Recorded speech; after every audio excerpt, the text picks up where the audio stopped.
All right, the lecture is now recording. So today is October 20th, so we are talking about Chapter 10. As you see here, the chapters in this unit, Unit 3 now, just finished Unit 2. Unit 3 is Chapters 10, 5, and 6. So today we're going to be talking about personality and personality assessments. And then next week we'll talk about Chapter 5 and 6 later on. But before we do that, let's review the exam. I was surprised to receive essentially no emails about the exam not working for anybody, so that was good actually. So I'm glad at that. I wanted to show the average score for the class here. So, I'm not sharing my screen now. Let's do that so I can talk about it.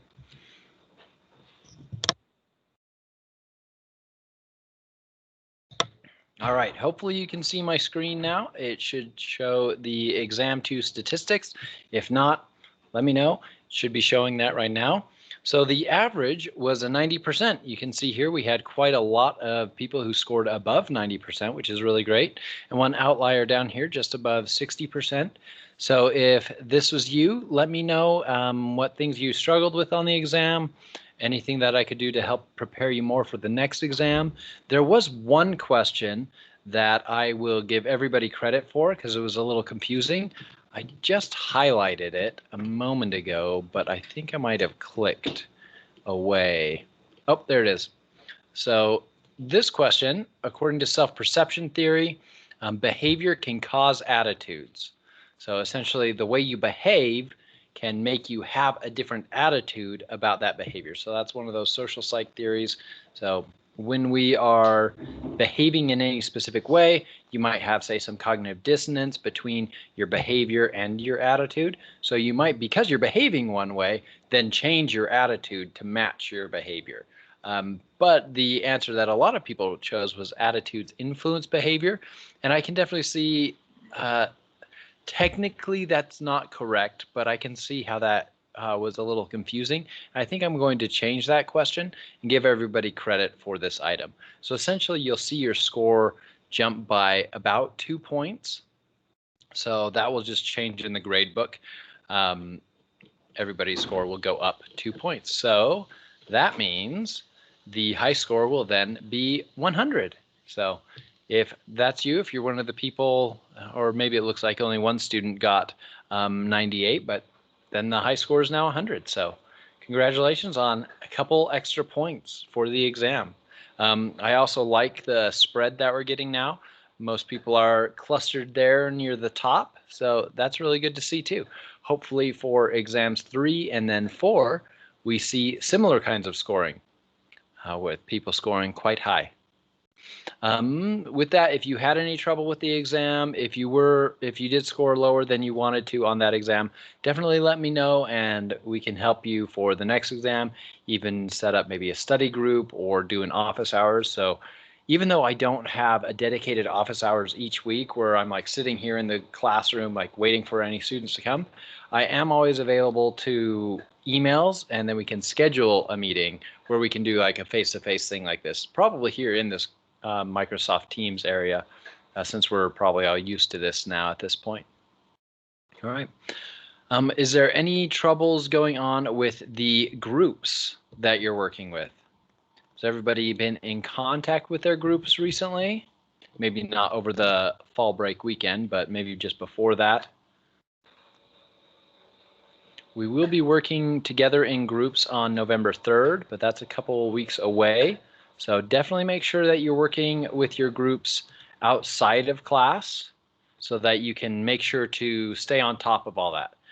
At this point, everybody should have read the sections in the chapters that your group is covering. You should have talked about assignments probably. You might not be done with anything, but hopefully at least everybody has some assignments and you know what you're going to be doing. There might even be some drafts of slides already. If your whole group wants to meet with me during an office hours type thing, you can do that as well. So Lauren says, I haven't heard from anyone in my group lately. So try emailing them. So take that initiative, try to email them. If you still don't hear from them within like the next 4 days, do email me, and that goes for anybody really. If you haven't heard from them, try to contact them again, whether by text or email. And if you haven't heard from them in about 4 days from now, let me know, and we will see what we've got to do depending on the groups. So Lindsay, do you mean that people haven't jumped into the group here on Microsoft Teams, or that you haven't been in contact with them at all?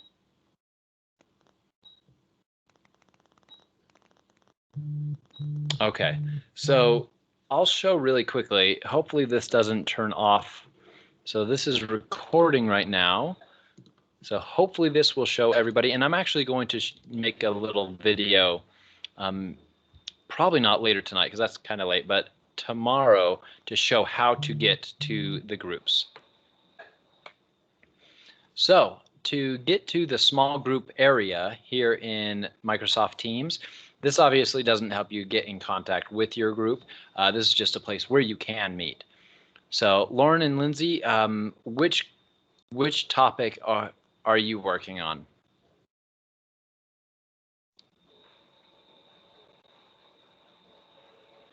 Cognitive behavioral therapy? Great. So hopefully my video recording doesn't shut down and you can see everything I'm doing here. What you need to do is just click on Teams, but rather than clicking on the general meeting where we are now, rather than the general meeting, click on the cognitive behavioral therapy group. So I'm going to try to do that now, and hopefully it records this. If it doesn't, if all of a sudden you can't see my Microsoft Teams, let me know in the chat because that'll push the chat. So here, rather than this meeting in general where we are, hopefully you're still seeing this, there are these different groups. So the cognitive behavioral therapy group is right here. All you should need to do, unless I have the settings mixed up some way, is click here. So email everybody in your group, or text them, use whatever method that you can to get here into this group. Looks like Lindsay has accessed it, and maybe Carter has accessed it in the past. So make sure everybody knows this is where it is. And then you can meet here. You can meet in Google Hangouts as well. You don't have to meet here. But that is the small group area. But with that, it won't push a notification if you, or I don't believe it'll push a notification if you message someone in there. So email them or text them through a different app. So hopefully that helps everybody see where you're supposed to go for these group meeting rooms. Or you can meet, I mean, I don't recommend you meet in person, but that is a possibility. You could meet in person, or you could meet in like Google Hangouts or Skype or anything else that you feel comfortable with, even Zoom. But that meeting room is there for you to use if you would like to use it. But again, if the rest of your group doesn't get in contact with you within the next couple days, so I'd say 4 days, Lindsay and Lauren, and this goes for anyone in the class, let me know and we can break off into another group. If Lindsay and Lauren, if you're the only ones working in that group, you can essentially become your own group. I'll try to contact the rest of the group members and have them do work on their own as a group still. But if you're actually working and getting things done, then working together, you might come up with a better thing as an end product than trying to work with other people when you, in the end, have to do everything for them anyway. So we'll figure out how to do that. I know working with groups can be difficult, especially when it's distance like this. I mean, it is a really relevant skill now, especially working online synchronously and asynchronously with a lot of jobs are doing that. So I mean, this is literally my job right here. This is what I'm doing. I do interviews with heroes through Zoom interviews too. So it can be frustrating. But it is a good skill to practice and get better at in kind of the lower stakes setting of the class. And hopefully you do end up having some good group members and learning things from them, building on their skills, you building on them building on yours and you building on theirs as well. Any other questions about the groups or concerns about them? If you don't feel like putting it in the chat right now, feel free to email me as well. All right, so again, make sure that you stay on track with the chapters we're covering. So chapter 10 is the current chapter, then chapter 5 and chapter 6. So we're jumping around in the textbook, and let's get to chapter 10. So these slides again are in your Canvas. That's what it's called. So feel free to access them, follow along, write notes on them, and we'll jump into chapter 10 on personality. So personality is essentially what we describe as the pattern of enduring distinctive thoughts, emotions, and behaviors that characterize the way a person adapts and interacts with the world. So you might say someone has an outgoing personality if you pretty consistently see, or if enduringly they have these distinct characteristics that they're very outgoing in a lot of different situations. You might say they've got an outgoing personality. You might say if they're opposite of that, you might say they have a timid personality, or maybe even an introverted personality. If you notice them, or you yourself in many situations are behaving in ways that you might describe as timid or introverted. So personality is kind of this descriptive word to describe kind of a broad set of people's behaviors, thought processes. It's a way we characterize people in little boxes based on their personality. And so psychologists for many decades have tried to use personality to figure out if we can essentially place people in these little boxes. Say they've got this much of introversion, this much of extroversion, or a bunch of other different personality characteristics. So some personality lists by psychologists in the past have been as many as like 300 or more personality traits. And one of the most popular ones now is called the Big Five, which has 5 personality traits. That's why it's called the Big Five. So we'll talk about those today, talk about some of the reasons they're beneficial, some weaknesses personality theory has. I still have used it. One of my first studies that I published was about characteristics of heroes. So that included things like personality traits, like how risk-taking are you, I asked them. How prudent are you in daily life? So things like that. Yeah, I asked about, and there's other areas of the field that are really connected to personality. So character strengths are kind of personality from a positive psych perspective. So characteristics that are part of you that are strengths, or could be beneficial, or could be protective factors if you're thinking back to developmental theory.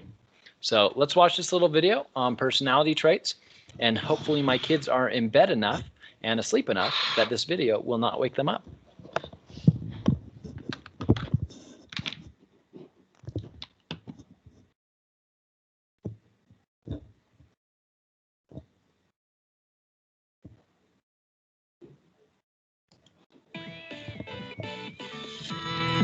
Hey, what type of sandwich are you? How about which fast food chain? And what piece of furniture best represents you as a person? These are all real quizzes on the internet. And they're fun, but most people know not to take them too seriously. The Myers-Briggs Type Indicator, or MBTI test, is a different story. It's probably the most popular personality test on the internet, and it claims to tell you your personality type. If anyone's ever told you that you're such an INFJ, or whatever, that's the MBTI. People tend to take the results of that test more seriously because for a while, a lot of psychologists took it seriously too. But for decades, we've known that there are other, better ways to measure personality traits. Because those 4-letter personality types, they don't mean very much. Psychologists define personality as your characteristic thought. So before we jump further into this video, I just want to get a raise of hands and then maybe even comments in the chat box of if you've heard one, just raise your hand if you've ever heard of the Myers-Briggs personality assessment. And then in the chat, put your Myers-Briggs initials, your score essentially, what personality type you are, if you've actually done the assessment before.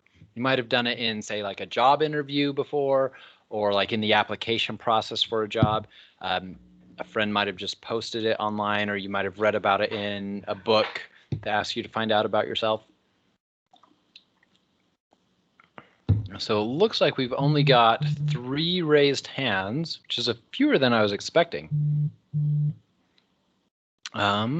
So don't remember from Lindsay, and then Lauren says INTP, which is a logician, and INFJ from Alejandro.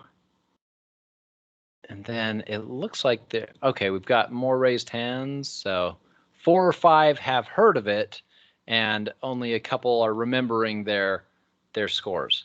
So for those of you who have done the assessment, what did you do it for? Just for fun, from like you were reading a book and you thought it would be good to take it, or was it for something like a job? So just quickly, what were you doing it for? Feel free to jump into the chat as well, like actually use your microphone also. Celestial, you wanted to test its accuracy. Yep. That's why I've done most personality assessments too, just to see what it did. Lindsay for fun. Nicholas did it for team building, for a job. A psychology teacher in high school had you take it. Yep. It's really relevant. So Nicholas, if you don't mind saying, for team building in your job, was it something that your employer required, or was it just like an activity to like separate into groups or something like that? Can you tell us a little bit more about how they were using the Myers-Briggs personality assessment in your job? Yeah, they had, it was about 5 or 6 of us in the group, and they wanted us to take the personality test to see what people in the group might work well together versus others, and how we can work around each other's like strengths, whether that's, you know, through teamwork or through like individual work. Yeah, that's one of the common ways that it's used in different businesses. So did they separate you into different groups that you actually worked with long term after that, or just for like an activity that day? Yeah, that was just more or less a team fun activity. Like we all we all more or less work with each other in the same way. The supervisor just wanted to see the results. Mm-hmm. Great. Well, thank you for letting us know a little bit more about that. There are other companies that, more than just doing that, they take it even a step further and use those results to break people into like working groups. So let's say you have 20 software engineers or something like that, just as an example, and you find that you've got 3 groups that have similar personality styles. You might put a whole group with the same personality styles together or something like that, or try to match them up so they work well together. So I think what it sounds like you're describing is probably a pretty relevant thing to do. An activity kind of gets you talking about things about yourself. I think it could be very useful for that. But we'll talk about in a minute, just like she alluded to in the video, is that the Myers-Briggs test itself isn't actually a very valid assessment. I see a hand from Celestial still. Do you have a question or a comment on these? Oh, it looks like you put it down, so maybe just forgot to put it down before, which is no problem at all. All right, so let's finish this video.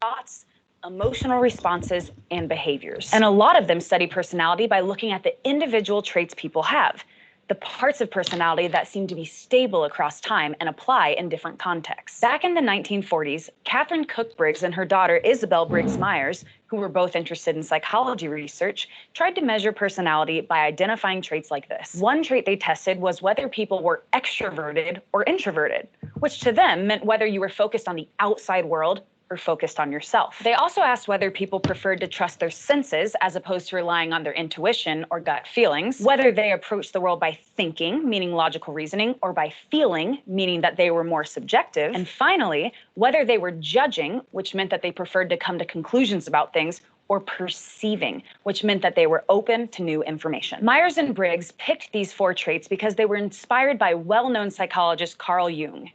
He developed these ideas from working with patients, but didn't really test the ideas in a scientific way. Myers and Briggs wanted to create a test that applied those ideas so people could learn about different personality types and understand their own thoughts, emotions, and behaviors based on their personality type. The test would assign you 1 trait from each pair, so there were 16 possible personality types you could have. These days, if you take a Myers-Briggs test online, you'll probably get a result like, "Congratulations, you're an INTJ. This means that you're vision-oriented, quietly innovative, insightful," and so on. It might even tell you what kind of career you're suited for or what personality type you should look for in a life partner. But what those tests are telling you is about as scientific as what kind of sandwich you are. When psychologists measure, well, anything, they want their measurements to be both reliable and valid. Reliability mostly just means that if you give people the same test over time, they'll get a similar score. That's called retest reliability. There's also another kind of reliability called internal consistency reliability, which means that psychologists want to measure one thing at a time. You don't want questions about personality mixed in with questions about, say, intelligence. Validity means that the test should have something to do with real life. Like, if I know your test result, can I predict what you'll do? Does your type help me figure out whether you'll go to a party or just stay home? The MBTI shows room for improvement in all of these things. First, it's not especially reliable. A major study showed that after a 5-week gap between tests, half of the people got a new type the second time. But the reliability does improve if you use a numeric score instead of just a category. Like saying you're 56% extroverted instead of just you're an extrovert. That's because most people. So it is really surprising, looking back at the previous comments, that Lauren says that hers is always INTP. So that shows pretty good reliability with Lauren, but it doesn't tend to do that for most people. So maybe there is something about your personality that it's actually tapping into with those questions. Or maybe it just is happenstance that you just happen to have got that each and every time. But it is a pretty unusual thing for someone to keep that same their same personality type on the Myers-Briggs over multiple assessments. People aren't extreme extroverts or introverts. They're somewhere in the middle. If a test forces you into one category or the other, it's really easy for all of those people in the middle to switch sides. It has some problems with internal consistency too. For example, the MBTI treats thinking and feeling as opposites. But in other tests, people are more likely to be good at both, rather than just one or the other. When it comes to validity, the evidence is mixed. The MBTI can predict how people answer other questionnaires, but it's not very good at predicting what they'll do in real life situations. And again, it works. And this is one of the things that we'll come back to a bunch in this chapter on personality. So I guess today we'll talk about this quite a lot, that a lot of the personality types, a lot of the personality categories are actually not very good at predicting what people will do in different real life situations. They can be really good on paper, essentially, with different surveys and predicting how you'll answer different surveys. But they're not very good at predicting real life behavior. So if that's what you're interested in, and psychologists were interested in behavior and mental processes, well, if you're not very good at predicting that behavior, then maybe these personality assessments aren't super useful. So we'll talk about that throughout today. It's not very good at predicting what they'll do in real life situations. And again, it works better if you get a numeric score instead of just a category. So that's part of the problem. There's a spectrum when it comes to personality traits. But a bigger issue is that most of the traits the MBTI looks at just aren't good choices, because in most people, these traits tend to change in different situations. So in the past few decades, researchers have developed new and better ways of looking at personality that solve some of the issues with Myers-Briggs. Instead of just relying on theory, they started from the ground up, asking people hundreds of questions and coming up with key consistent personality traits based on the answers. Lots of different research teams independently landed on the same 5 personality traits, which are now called the Big Five. Openness to new experiences, conscientiousness, extroversion, agreeableness, and neuroticism. Personality tests that measure where you fall on the spectrum of each of these traits tend to have much better reliability and validity than the MBTI. The results are consistent, and they're good at predicting what you'll do in a real-life situation. So personality researchers have been relying on the Big Five for years. If you're looking for a scientific, evidence-based personality test, that's the one to take. The Big Five won't assign you an actual personality type, though. It just tells you about the individual aspects of your personality, which researchers use to learn how people with different levels of certain traits, or combinations of traits, might think, feel, and behave. Even the best personality tests aren't the last word on what people are like, though. There are lots of different factors that affect what goes on in our brains, and researchers are always finding new connections. But one thing's for sure, your MBTI personality type doesn't actually say very much about you, no matter how popular the test is. Thanks for watching this episode of SciShow. To have much better reliability and validity, extroversion, agreeableness, and neuroticism. So that gives you a really good rundown on personality in general, some of the problems in the field, some of the development throughout time in the field, as well as a little bit more about where it is now. So one thing that it didn't really talk about much is that since that Myers-Briggs and since the early days, now personality psychology has kind of been absorbed into the field of social psychology as well as the field of developmental psychology. So there are still individuals who are focused on doing research on personality exclusively that you would call personality psychologists. But in a lot of ways, a lot of the research has kind of been absorbed into social psych and a little bit into developmental psych as well. And we'll talk about kind of why that happened. But this is true. The Big Five is currently the most popular personality assessment to use. So getting a score on the Big Five, it would say you are more open to new experiences, for example. So openness to new experiences, if it was 0 to 100, maybe you'd get a 64% or something like that. Conscientiousness, maybe a 50%. Extroversion, maybe a 40%, and so on and so forth. So researchers can use those relationships and correlate it with other things. They can predict behavior a little bit better. When you've got these more big, broad categories, it is actually a lot easier to use them to predict in a variety of situations. But if you're trying to get really specific about behaviors in specific situations, these broad categories are not quite as useful. So there's some kind of trade-off there. So you could get more specific if you get, say, 50 characteristics. You might be able to predict more specifics in situations. It might not be as good across a lot of different situations. So kind of a trade-off there. This is kind of where they've landed in personality psychology. Characteristics and thinking about people in these little boxes of, say, openness to experiences, extroversion, neuroticism, it can be really useful and it can be really helpful in a lot of different ways, even though the field is not maybe as central or popular in the whole field of psychology as it used to be.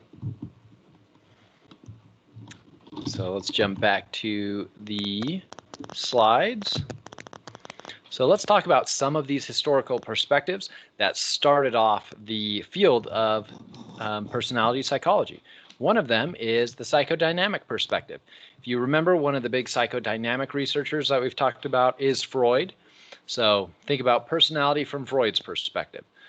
The theoretical perspective is basically that your personality is primarily unconscious, that you are not aware, it's outside of your conscious experience.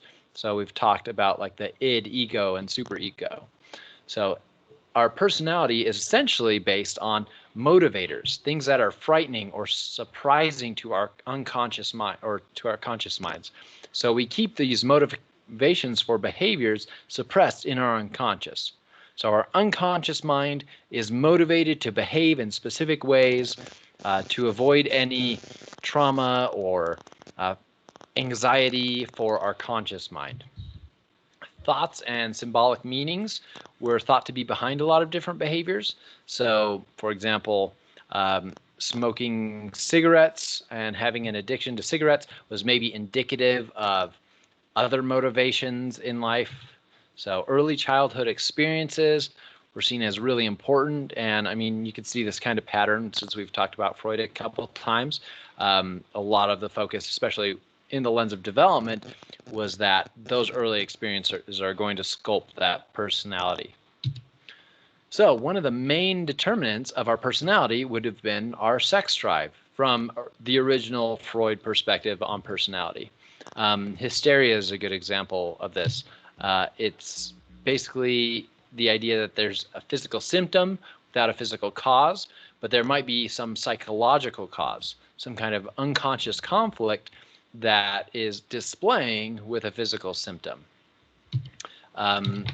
Most of the people who were diagnosed with hysteria or having some unconscious cause for behaviors that were seen as problematic, most of the people diagnosed with hysteria were women, maybe not surprisingly if you based on all that we've learned about Freud so far. So the id was part of our personality. It was the most subconscious. It was completely unconscious. We could not access the id, or we cannot, in Freud's view, access anything that the id is doing. It's doing it by itself. It's completely unconscious, and it's our own reservoir of basically energy and motivation. This is like where a lot of what we do comes from and stems from. And it operates based on a pleasure principle. Its motivation is primarily sex. So the ego, it's this one here. You can see this is supposed to be an iceberg. Maybe not the greatest graphic because it's kind of green rather than blue, but this is an iceberg. So there's a little bit of it up above the water line. Most of it's under the water. So we do have a little bit of access to the ego. And basically that deals with the demands of reality. So maybe our pleasure principle sex drive is trying to motivate us to do certain behaviors, but the ego says, hey, if you do that, you're going to get arrested, you're going to get slapped, you're going to, it deals with more reality. So the superego is kind of this moral branch of our personality, and we do have access to it as well. It's kind of that thing that you might call a conscience, saying, well, and it kind of bridges the gap between the id and the ego. And so you can kind of make choices there, but it's still a lot of that's motivated by this pleasure principle, by the id. So the id is kind of motivating behavior. The ego saying, hey, that's not legal or that's dangerous. And the superego says, okay, well, let's kind of make a compromise here of this is a behavior that we can actually do. So it sounds kind of funny, and it is kind of a funny theory. But honestly, that's probably all you really need to know about it, is that the id is the motivator, the ego is kind of like the more realistic thing, and the superego comes in to kind of compromise and could be seen as a conscience. So the idea was that a lot of anxieties are caused by these conflicts between the id, ego, and superego. So with that, we build up defense mechanisms. And you've probably heard this term. Defense mechanisms as an idea is something that is still around today. So a piece of Freud's work that we've carried on and developed over time. So it's not totally been useless. It was a good starting point for a lot of the things we have in psychology now. Even if it wasn't as scientific as maybe it came on, or it came to be later as we tested things more empirically. So defense mechanisms help reduce that anxiety, that conflict. We might reduce that anxiety by distorting reality, such as denial. So denying that this conflict exists, or denying that a rule or law exists, or denying that we have a certain motivation. So defense mechanisms themselves are not necessarily unhealthy, though. So let's talk about a couple different ones and maybe give some examples. So this is basically a list of defense mechanisms. One is denial, so disbelieving a present reality. Denial is something that people often use when grieving. For example, their loved one dies, or a pet. Maybe they first deny it. They say, oh, this can't be real. They deny that. And that can actually be a helpful part of the grieving process. Let them kind of take that mental anxiety slower, right? So denial doesn't have to be negative. Displacement, shifting feelings onto a new object. So when I stub my toe on the bed frame, I can shift my feelings of annoyance and feeling really really silly for having stubbed my toe. I can shift and displace that energy onto the bed. It was the bed's fault. It was the bedpost's fault. It was not my fault, because I wasn't paying attention, right? So I can displace that. So a silly example, but displacement can be used in other ways too. So displacing negative feelings about yourself onto another person, or negative feelings about another person onto yourself even, is a really common way it's used. So it doesn't necessarily have to be bad. Sublimation is transforming something that's vile into something valuable. So we see this a lot of times, especially when something really bad happens. We might try to look at it from another perspective, see the silver lining. So something really bad happened, but it's good because X, Y, Z. So it's not, again, these defense mechanisms, they aren't necessarily a bad thing. Projection, attributing our own faults to other people. So that's really similar to displacement, especially with the example I gave of like projecting my fault onto a bed. It's a little bit better example of displacement than projection, though. Reaction formation is we essentially experience the opposite of our actual desires. So that's called a reaction formation. So rather than Freud would say our sexual drive motivating us to do some sexual behavior, for example, rather than doing that, we might actually go and try and experience the opposite thing. So our superego might make us go and be very, very strict about some specific routine that keeps us away from doing that thing that we're sexually motivated to do. And then repression is forgetting something that's happened that's unacceptable, that causes a lot of this anxiety between the ego and the id and the superego. So this can be repression of your own motivations and desires. Now we actually still have repression as something that happens with memories. So we can literally forget things that have happened to us, especially if they're really traumatic or unacceptable to us. So you might see how some of these still exist in current modern day therapies and treatments and research into memory. So while it's kind of easy to make fun of Freud's work, it was a starting point for the field of psychology, especially the field of personality, and it got us going on to where we are now. And there's still aspects of it that have over time changed and evolved and been researched in different ways, so that we have then changed them. They didn't just change on their own, obviously, they're concepts. Yeah, it's been useful. So with that, some of the criticisms, we've talked about some of these criticisms before. Freud focused a lot on early childhood, whereas since we just covered development, we know that a lot of development happens even into middle and late adulthood. There was a lot of faith in the power that the unconscious has. So the idea that the unconscious mind has so much ability to drive so much of our behavior. And we've talked about our sensation, our perception, as well as our consciousness and our awareness. There are things that happen and our mind is doing outside of our conscious awareness, but it doesn't hold as much power as Freud thought.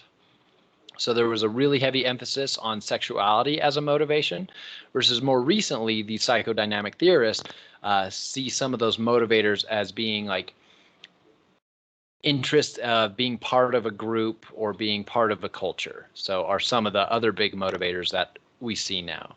So also one problem that we've mentioned before is that Freud did change his own theory in response to criticisms, basically making it untestable. So he would say, well, it does cover that. If you pointed to a piece of contrary evidence, you say, well, it does cover that because of X, Y, and Z, basically just kind of defending it, working around it, not changing the theory. He wasn't willing to accept any kind of modifications. So it was researchers after he died that said, yeah, that's a bad explanation. We need to change this theory. some contributions was that focus on childhood experiences. We wouldn't know as much about the development of children if not for Freud. It wouldn't have been such a focus in psychology. The developmental stage theories kind of started with the things Freud did. And one of the ideas that Freud had through therapy was that people can give their experiences meaning. So using our superego, we can then change how we think about different experiences. That is true. And it can be a powerful and useful tool in therapy and daily life. Some thought processes do happen unconsciously, and personality kind of became, as well as development, became an interesting topic of research because of the focus Freud gave it. Oh, and definitely some of the basics of therapy and what we do now were kind of started back then too. So with this is probably the most we'll ever talk about Freud here today in our personality assessment, but hopefully you see, as we've gone through other chapters, bits and pieces of what Freud did have kind of sprinkled, or you can still see them kind of sprinkled into various disciplines in psychology. And it also gives you a good sense, hopefully, of the overarching story of the development of this field, that we started at this one place, and through scientific testing and study, and then modifying theories and changing them, getting better explanations, getting better data, getting better tools, getting things like MRIs that could test things in new ways. We've come a long way that some of these little aspects have stayed with us, and we have built on them.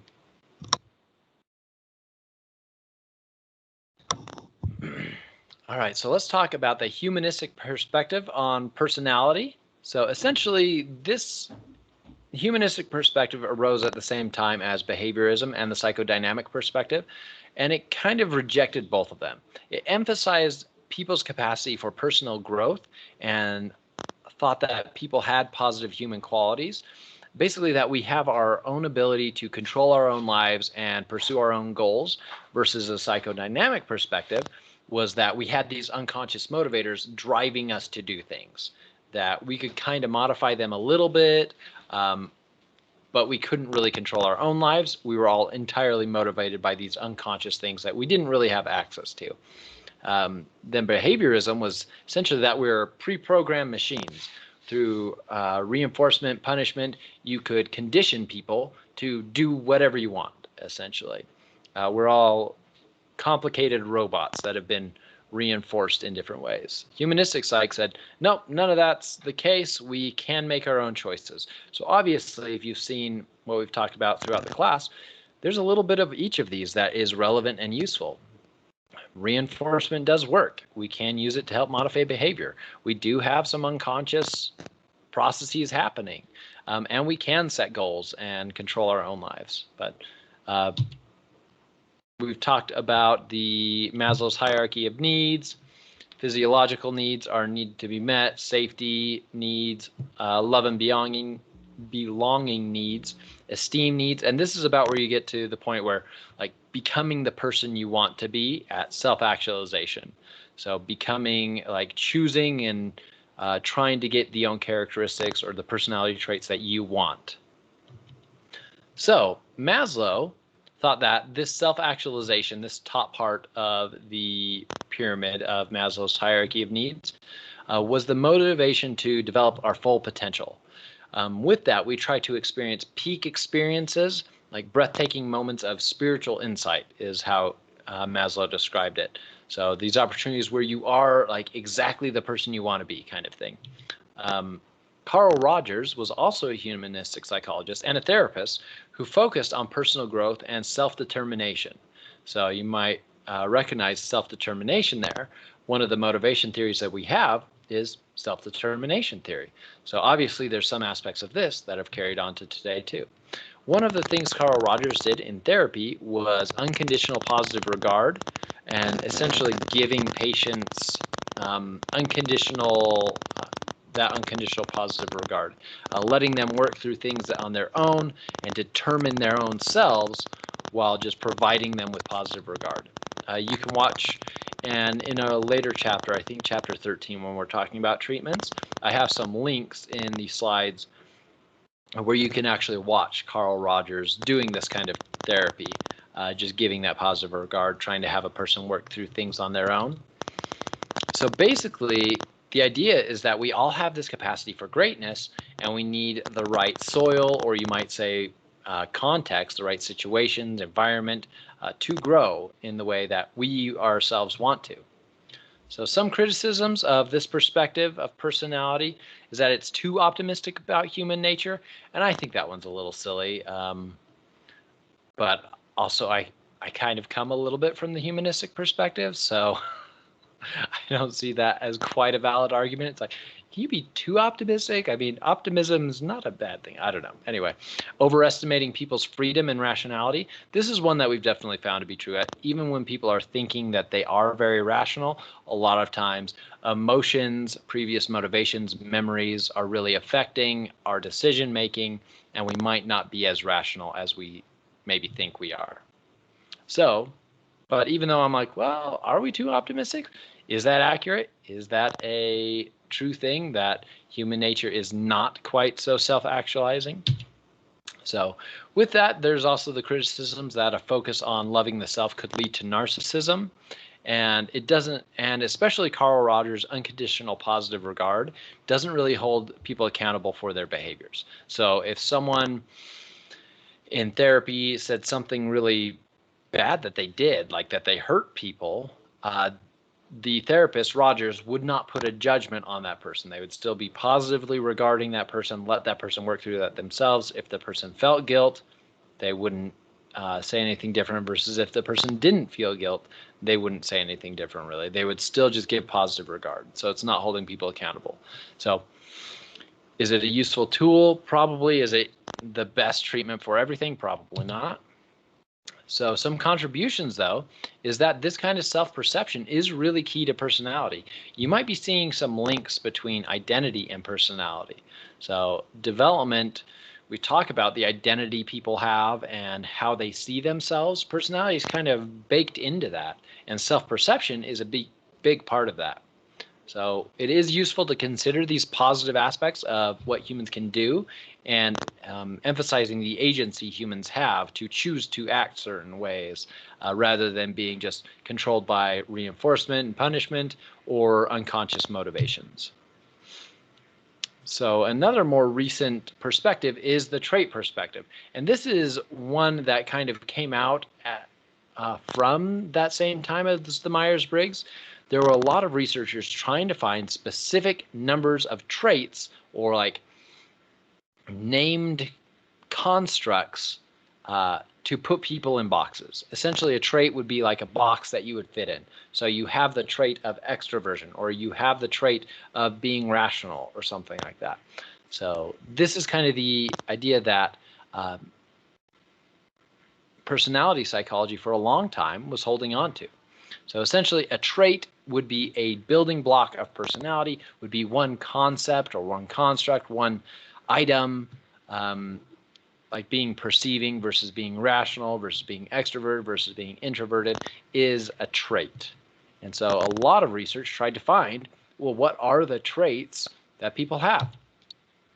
With that, trait theories thought that these traits should be consistent across lots of situations. That if you could figure out people's traits, you could predict their behavior broadly and generally over their life, as well as specifically like how they would act at this party when this thing happened. So a trait would be something that gives you a strong tendency to behave in X way. So if you're extroverted, you would have a stronger tendency to act in an extroverted way. So Alport was one person that was in this trait theory perspective, and thought that each person was unique and has the capacity to adapt in different ways. But with that, he did coin the term trait, and thought that, and was one of the first to say, hey, this trait, this unique aspect of these people, should be consistent across situations. He suggested 4,500 different traits, which is a lot. If you had, let's say, 3 questions in a survey on each of those traits to try and figure out your personality type in Gordon Alport's, that would be a really, really long survey. I mean, 3 times 4,500. I'm not actually going to do that in my head or on paper. or with the calculator on my computer, because it's just an example. Lots of traits. And now we have the big 5. So quite a lot fewer traits than Alport suggested there might be.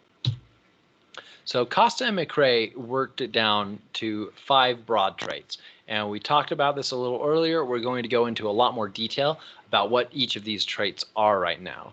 But I feel like for the last little while, I've kind of been describing some of the history up to this more current point with the big 5. Are there questions or comments, examples, or connections that you've made that you would like to share with the class or that help things click for you before we watch this video on the big 5?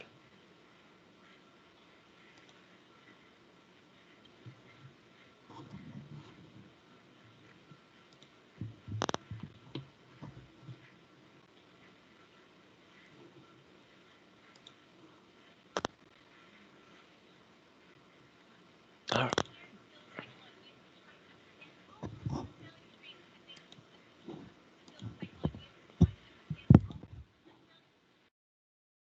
It was not pausing, and it was very loud in my ear.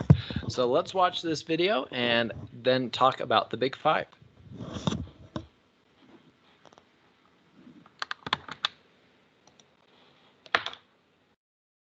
The field of psychology has been trying to understand all those personality traits that make you a unique and special little snowflake.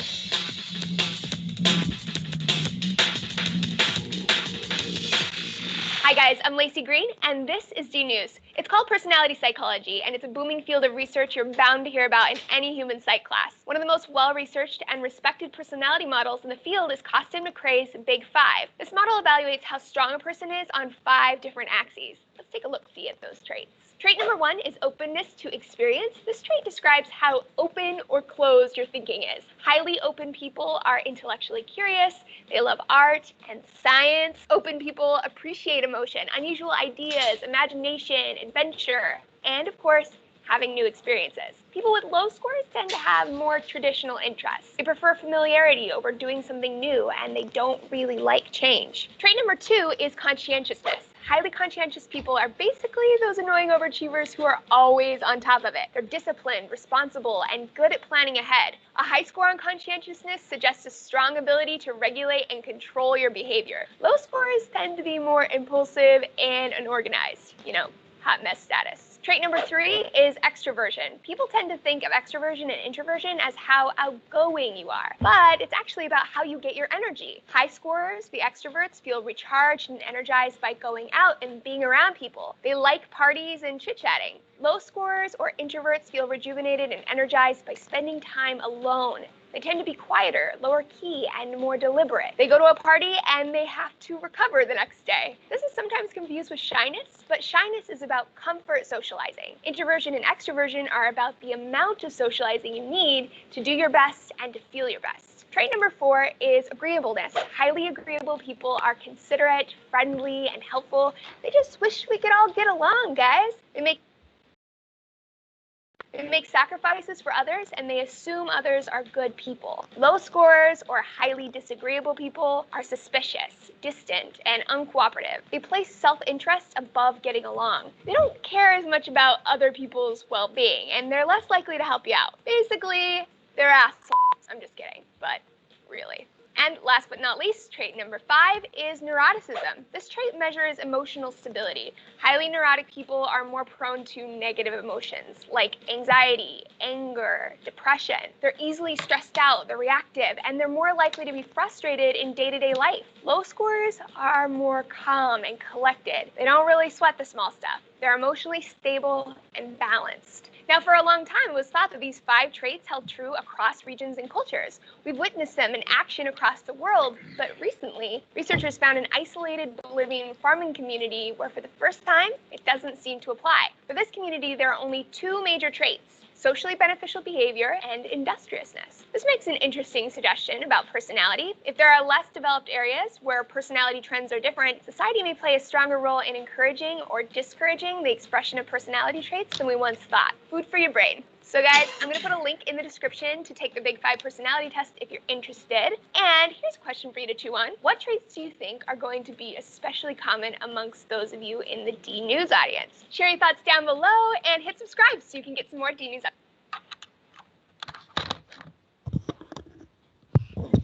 All right, so hopefully now you've got a lot better idea of what the Big 5 are and some examples of those Big 5 personality traits. So again, we've got openness to experience, conscientiousness, extroversion, agreeableness, and neuroticism. And so each of these, if you took a quiz, you can go to that YouTube video on your own, go to that link. So for each of these, you would fall on a range. So are you really extroverted or not at all extroverted? Are you really neurotic or not at all neurotic? Do you have really high conscientiousness or really low conscientiousness? So with that, we use that as researchers to then correlate with other items. So let's see. So for people on average who are higher on extroversion, do they tend to behave in one way or another in certain situations? Are they more likely to volunteer? Are they more likely to act heroically? So these are questions I might ask in my research. And so this is an example of how the trait perspective developed over time. We started with Alport's thousands of traits and trying to find these really stable characteristics that in different environments, in different situations, really similar situations, really specific situations, that we could point to these boxes and by putting people in these boxes, predict what they will do. And that's been a big part of psychology, is trying to predict behavior and understand people's mental processes. So these trait perspectives, we've kind of realized over time that, well, that many specific traits is not as useful as maybe these broader traits. So, but these broader traits have some weaknesses of their own as well, with not being able to predict things as specifically as you might be able to with a lot of specific traits. You might be able to maybe not accurately predict some specific kinds of behaviors. So with this, these are fairly consistent across different cultures. Like it said in the video, there's very few places where these Big 5 personality traits don't seem to exist. But with that, the broader they are, yeah, I've said this a couple times, they're not really great for predicting specific situations. So this kind of gets at the idea of something being a trait or a state. A trait is supposed to be, or our idea of a trait is that it should be an enduring characteristic, something that's kind of always the same across different situations, that represent who you are and how you might act across lots of different situations.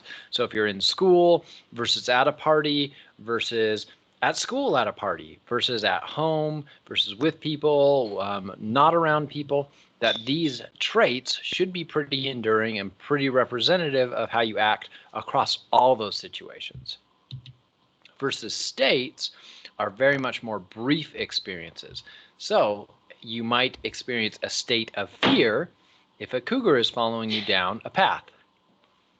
Are you laughing at me using that example in another class? Okay.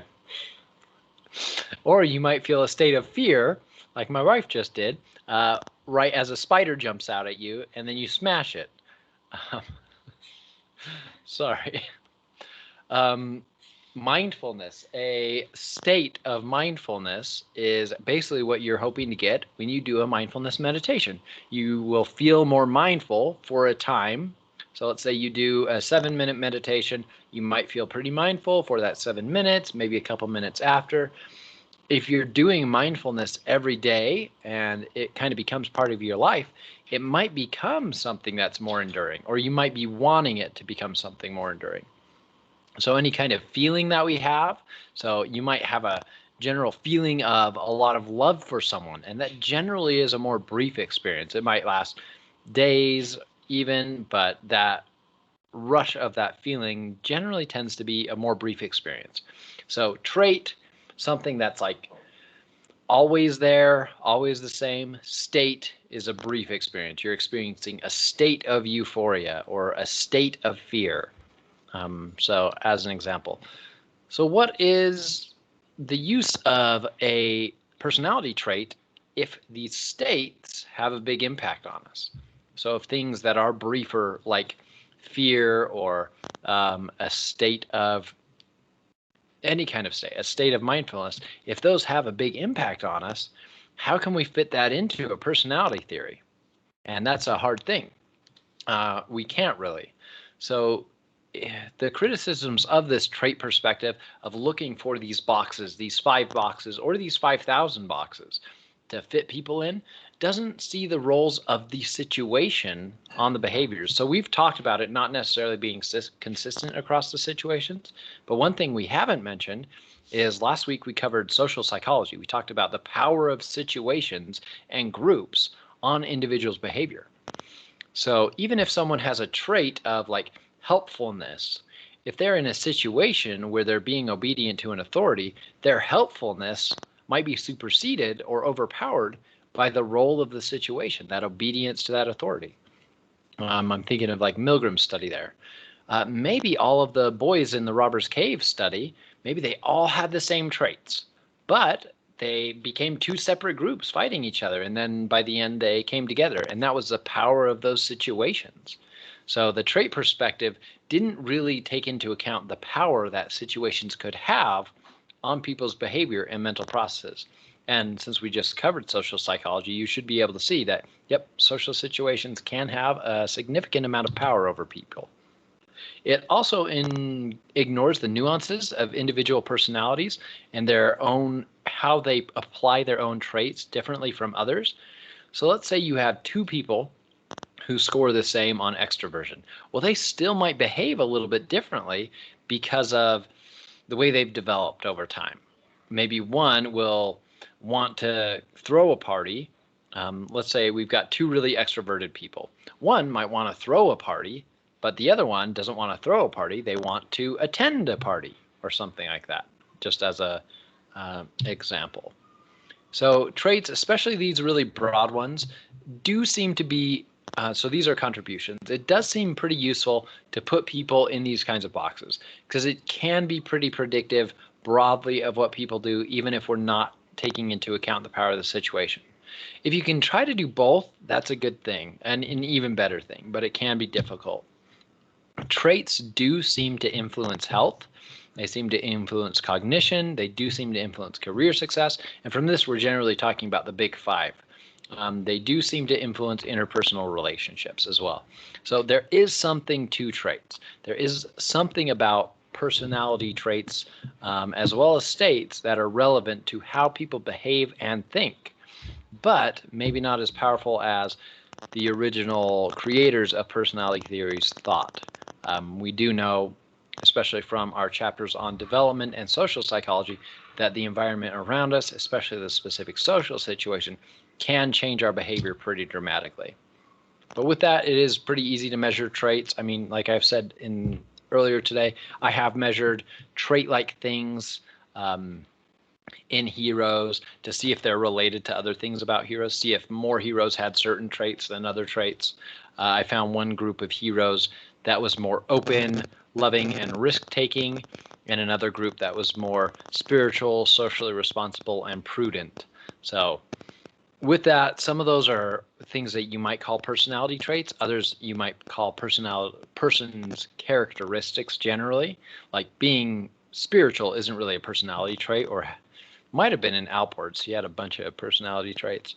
But feeling like you are a more spiritual person is more of like a characteristic than maybe a personality trait. But honestly, then we're just getting into the definitions, and the journal I was publishing in doesn't like the term trait, so I used characteristic, and they were happier with that. Some of them were traits, though, and came from like personality trait assessments. So kind of funny the way you describe things differently, but definitely some of the things I was asking them to report about themselves were more characteristics of themselves. Oh, hey, look, here's the example I was just talking about. I used these different characteristics, or you might say personality traits, to learn about these heroes. So half of the heroes fell in this group, and half of the heroes fell in this group. So the interesting thing was some characteristics were similar between them. So honesty was pretty high in both groups. Humor was fairly high in both groups. See about the same place here. So the things further to the right are the most like them. The things furthest to the left are the least like these heroes. So this was a sample of heroes that were both like physical risk heroes. So they've like saved people from burning buildings or from drowning or burning cars, things like that, as well as whistleblowers and other social heroes that were at risk of like losing jobs or losing their livelihood because they tried to do something good to help other people. So courage was pretty high in both groups, but there were some unique, interesting things. So curiosity was really high in this group, but not very high in this group. Risk-taking was pretty high in this group, but risk-taking was pretty low in this group versus prudence was pretty high in this group. So based on these differences is how I named these groups. So we've got this group that's a little more open, loving, and risk-taking versus this group that's more spiritual. So they've got spirituality way up here versus this group has spirituality way down here. So those who were spiritual also felt they were more socially responsible. Here's social responsibility here, and also prudent. So prudence over here. So these heroes did have some similar characteristics: courage, honesty, humor, perseverance, but they had unique differences. And so based on that, gave me some ideas about maybe how these people develop differently. I actually really did expect when I started the study that I'd find that the physical risk heroes would all fall into one group, and the social heroes, like the whistleblowers, would fall into another personality profile, a more characteristic profile. But what I found is that they were evenly distributed. Half of the physical risk heroes were here, half of them were here, half of the whistleblowers were here, half of the whistleblowers were here, and I was really surprised by that. It definitely suggests that maybe these common characteristics are the most important for heroism, or maybe it's that these heroes all developed in a similar way down one path versus these heroes all developed in another way down this path. So basically led to more questions and some interesting information about the different heroes. So if you want, this paper is actually on Canvas, I think in our Unit 3 area. I could probably check that right now. I think I still have Canvas open. Oh, it looks like I don't have it published. Now it is. Now that paper is up there for you to download. If you want to learn a little more about this paper that I'm talking about and these heroes in a little more detail, I did the study. I think it's cool, obviously. But yeah, it's not a requirement. I just have it there in case you want to. You could even do a question paper about heroes and read that paper as a source, another paper on heroes as a source. Definitely, if you're going to do a paper on like heroism, altruism, pro-social behavior, do know that those are topics I know a lot about. So you probably want to take special care to do a better job than a topic that I might not know about. I might not catch little errors in those. But I do want everybody to always do a good job on their question papers anyway. All right, so let's go back to different perspectives on personality. So the social cognitive perspective kind of adds this aspect that we were saying was missing from the trait perspective. So we were saying the trait perspective was missing that aspect of what the social power or what social pressure could do to a person. And the social cognitive perspective kind of adds that back in.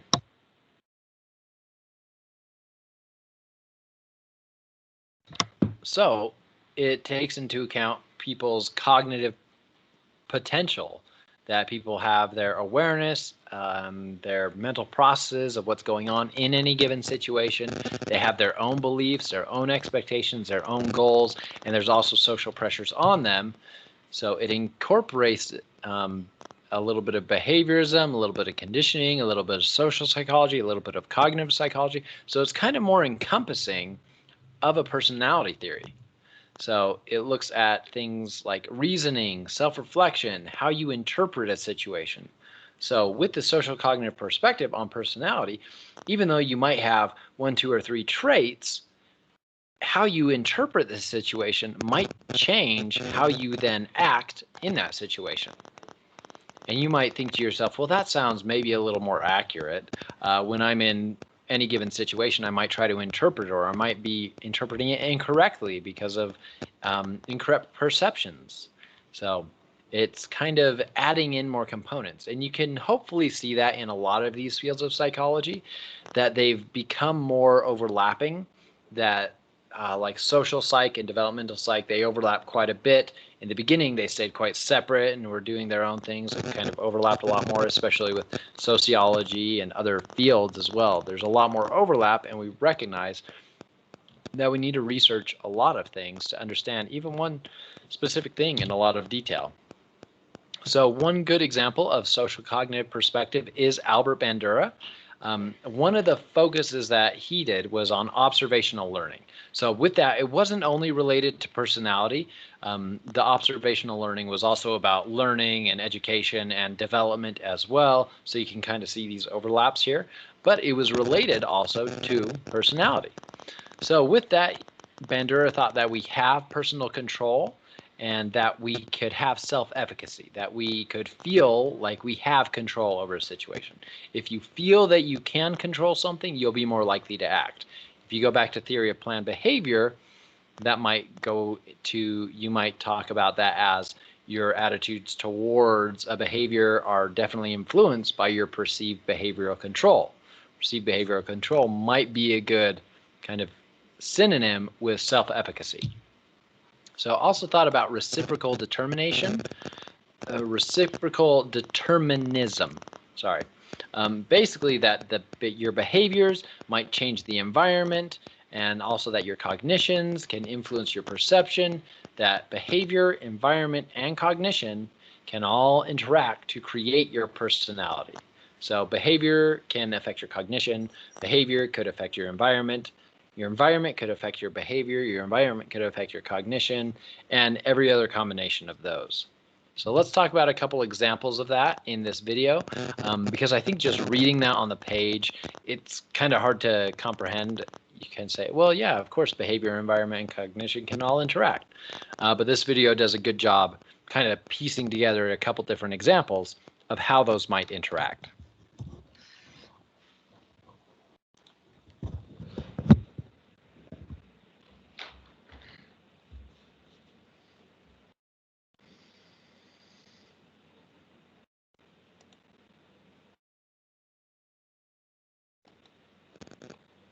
Social cognitive perspectives view behavior as being influenced by the interaction between people's traits or cognitions and their social context. So if one of the general themes of psychology is the interaction between nature and nurture, we can think of the social cognitive perspective as talking about the interactions between an individual and the situation that they are in. So let's say that Megan here has an interest in playing soccer, and because of that, she joins the soccer team. And as a result, she starts to spend a lot of time with the soccer players. So here we have a cognition, the interest in playing soccer, and this leads her to join a certain environment to hang out in this case, the soccer team. And as a result of being on the soccer team, she starts to spend a lot of time with the soccer players. So you can see how a cognition can lead to choosing a certain environment, which can then change our behavior. But you can also see how things could be ordered a bit differently. Maybe Megan is new in town, and she winds up hanging out with people who are on the soccer team because she shares a lot of classes with them, so she sees them a lot. And these friends, perhaps unsurprisingly, spend a lot of time talking about soccer. And so Megan starts to become really interested in it. And as a result, she decides to join the soccer team. So here we have a behavior that leads to a cognition, which eventually leads her to choose a certain environment. And we can also follow the circle in the opposite direction. So once again, let's say that Megan is new in town and she starts to hang out with the soccer players. And because she likes hanging out with them, she decides to join the soccer team just so she can hang out with them even more. But then, after playing for a while, she starts to develop a real interest in the game. And of course, now that she's on the team and now that she's really in the game, this reinforces her behavior of hanging out with the team, both on and off the field. So here we have a behavior that leads to an environment, which then leads to a cognition, which at the same time serves to reinforce the behavior. So we see that these three things, behavior, cognition, and environmental factors, are actually all intertwined. And they're intertwined in such a way that they actually all rely on each other. And as a result, we are shaped by the interaction of these three factors. And this is what social cognitive theorists refer to as reciprocal determinism, which is just a really fancy way of saying what we were saying before, that these three things, behavior, cognition, and environment, are all determinants of one another.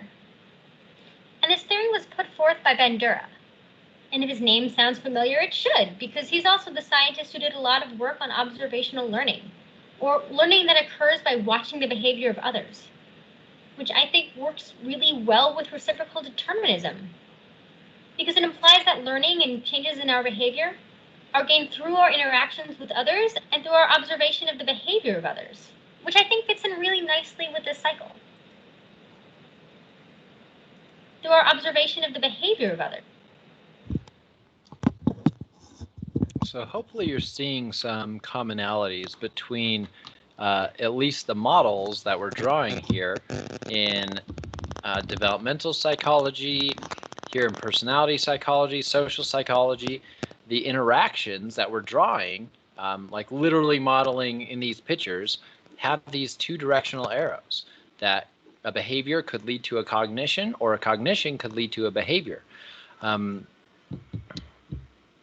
We've got, I'm actually going to pull up the learner developmental theory. I'm going to pull up the model here if I can. The relational, oh, perfect, it's right there. Wondered if I would get it with, so we've seen this before, and I didn't actually put it in the slides. I just realized it would be good to flip back and forth between these. Oh, I don't actually want the whole paper. I just want that image. All right, well, this is good enough. So a cognition could affect the environment that we go in and could affect our attitudes towards these things. So these bidirectional arrows that you see modeled in developmental psychology, that you see modeled in personality psychology, we're realizing as a field of psychology, maybe it seems really simple to you and me, because we've been talking about this through the whole semester, but that any given thing might influence other things. And so that behavior can lead to a cognition, that cognition can lead to environment, that can then reinforce the behavior, that cognition can lead to a behavior, which leads to the environment, that leads to the cognition. Just in the same way we've been talking about how a cognition might lead to an interaction with the school network that leads back to the cognition itself. So that would be our environment here, right? That school network. And this is a model of how someone might develop over time. So you can see how a lot of these fields of psychology have kind of been coming up to that all of our systems. Oh, I just had a, I think, can everybody still hear me? My audio just changed and my screen just flickered. So I just want to make sure everybody can still hear me. Okay, great, thank you. I guess my app just died for a moment. Thanks very much. So a lot of these areas of psychology have kind of come on to this idea that a lot of different things can affect a lot of other different things. And so a lot of what we're doing is trying to figure out, well, which things have the strongest effect? As a simple example, do cognitions have a bigger effect on your environment and behavior than does behavior have on cognitions or environment? So we're trying to model those things, research them, understand them in relation to a lot of different behaviors.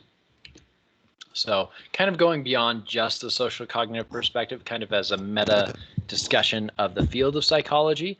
But this reciprocal determination or determinism is really relevant to a lot of what we're doing in psychology today. So another social cognitive perspective is situationism. And you might say, oh, it sounds like this situation has a lot of power. And that is essentially what this idea is. So basically the recognition, then emphasizing that your personality may vary across different situations. So that situation will then change how you use personality traits.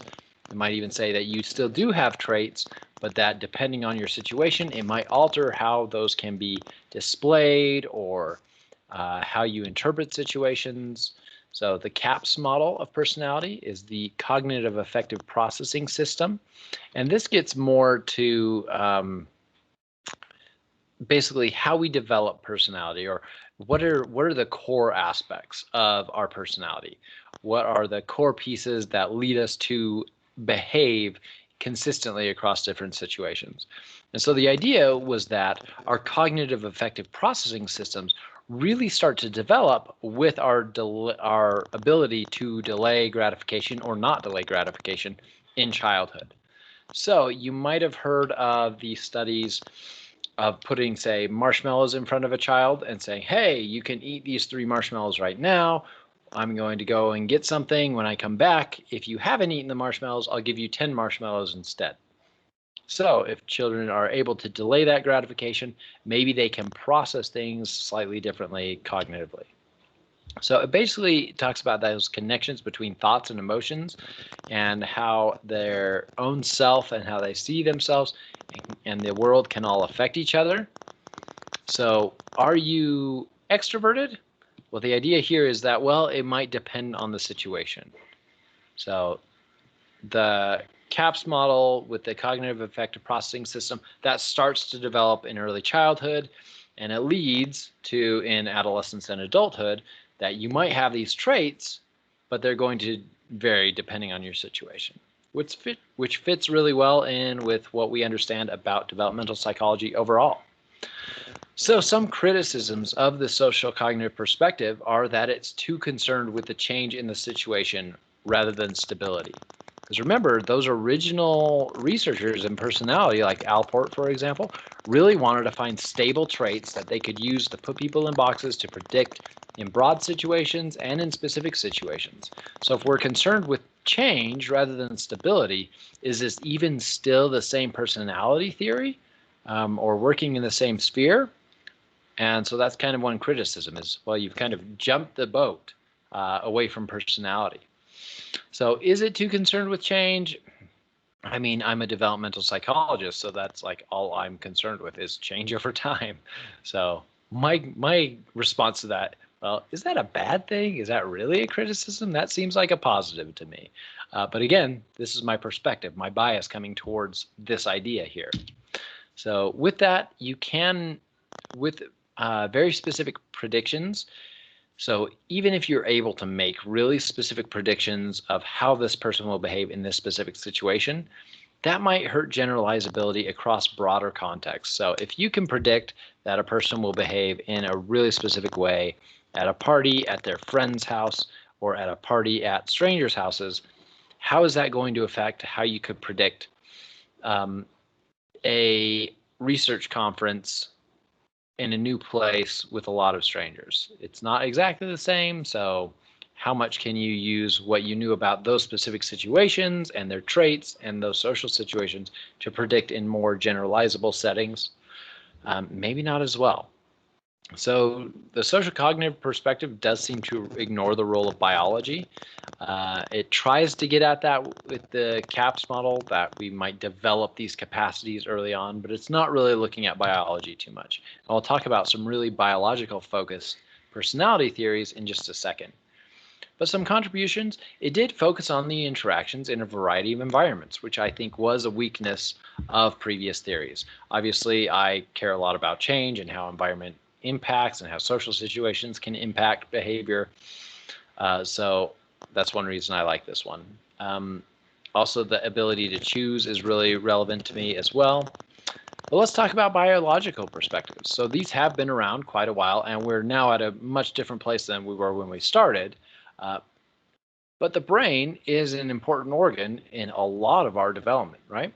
So do you remember Phineas Gage? What happened to him? How his personality changed?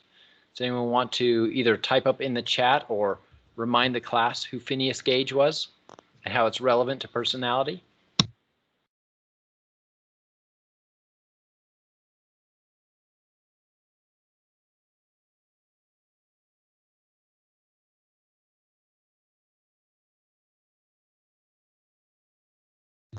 Yep, he's definitely the railroad spike guy, and that railroad spike was a pole, a big rod that went through his head. You can see this is literally his skull because he's been dead a century or more now. But yeah, this is actually his skull. So how did that change his personality? It took out most of his prefrontal cortex. So how did his personality change? What was he like before versus after?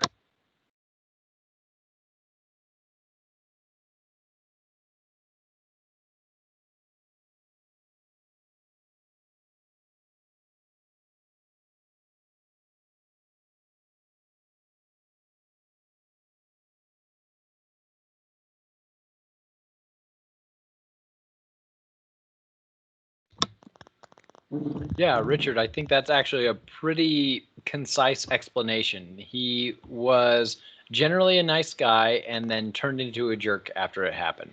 So before, pretty kind, was considered like a family man, was generous to other people. Then afterwards, didn't really have any goal setting abilities, was really short with people, was really kind of mean and not patient with himself or others, couldn't hold on to a job, things like that. So yeah, I think that's actually a really concise way to say it. Was really nice, then turned into a jerk after it happened. So, so what happened personality-wise? Where were those aspects of personality? Like, were there little neurons in his brain in specific places that held those niceness personality things, and they were destroyed? So, yeah. So the brain definitely influences personality in some way, but how, or in some ways? One idea is the reticular activation system theory. And so we've talked about some of these systems in the past for our responses to things, because a lot of our sensations, perceptions, they come up through this system. They come up through the spine and hit through a bunch of these aspects. So Hans Eysenck thought that extroversion and introversion specifically, and just that aspect of the Big Five really, were based on the reticular activation system. So these aspects of our biology in our neurology, and thought that extroverts and introverts had different baseline levels of arousal in these systems. Basically that the neurons took more or less to activate and then send a message, that we biologically would take more energy to continue sending a message up to the brain, or took less energy. So it was easier to send a message up through the brain because of this reticular activation system. And this level of arousal was controlled by that area in the reticular formation in the brainstem. So basically that those neurons were either, in some people, really easy to activate and the message goes through quick, or were really difficult to activate and it took a lot of energy or a lot of messages to those neurons to then send that message up to the brain. So his idea was that extroverts are waking up, like when they wake up in the day, they are under aroused. So they are like their baseline is under what it wants to be. And introverts are waking up over aroused, so that this reticular activation system is already activating higher, or it's sending more messages than it should be generally for baseline, versus extroverts, it's not sending as much messages as their biological neutral wants it to be. So the Gray's reinforcement sensitivity built on this. Essentially that, well, I don't think I explained this very well. So let's say someone who's an extrovert, the reticular formation is not aroused enough, is not giving them enough messages through their brain. So their behavior then, they will seek out more excitement, more arousal to send more of those messages to get up to where they feel like they're at baseline. So if they're starting up here, they're trying to talk to more people, go do more things, go get more energy outside around other people, and it brings that up to where their body wants a baseline to be. Versus introverts, they're starting up here when they wake up, and so they're trying to get less energy or get more energy by themselves so that their arousal level is back down to here. So hopefully that made it a little more clear. So the Gray's reinforcement sensitivity theory built on that thought there was a behavioral activation system and a behavioral inhibition system. And that these are essentially the systems that personality is built upon. And so essentially, whether you're under-aroused or over-aroused comes mostly from genetics, that you develop these systems, that the neurons want more energy or need less energy, is all based on the genetics. And then other aspects of your personality are built on those systems. So behavioral activation system is when an organism is more sensitive to reward. They're more sensitive, they're under aroused, they're more sensitive, they're needing more arousal. They will learn behavior that elicits those kinds of rewards.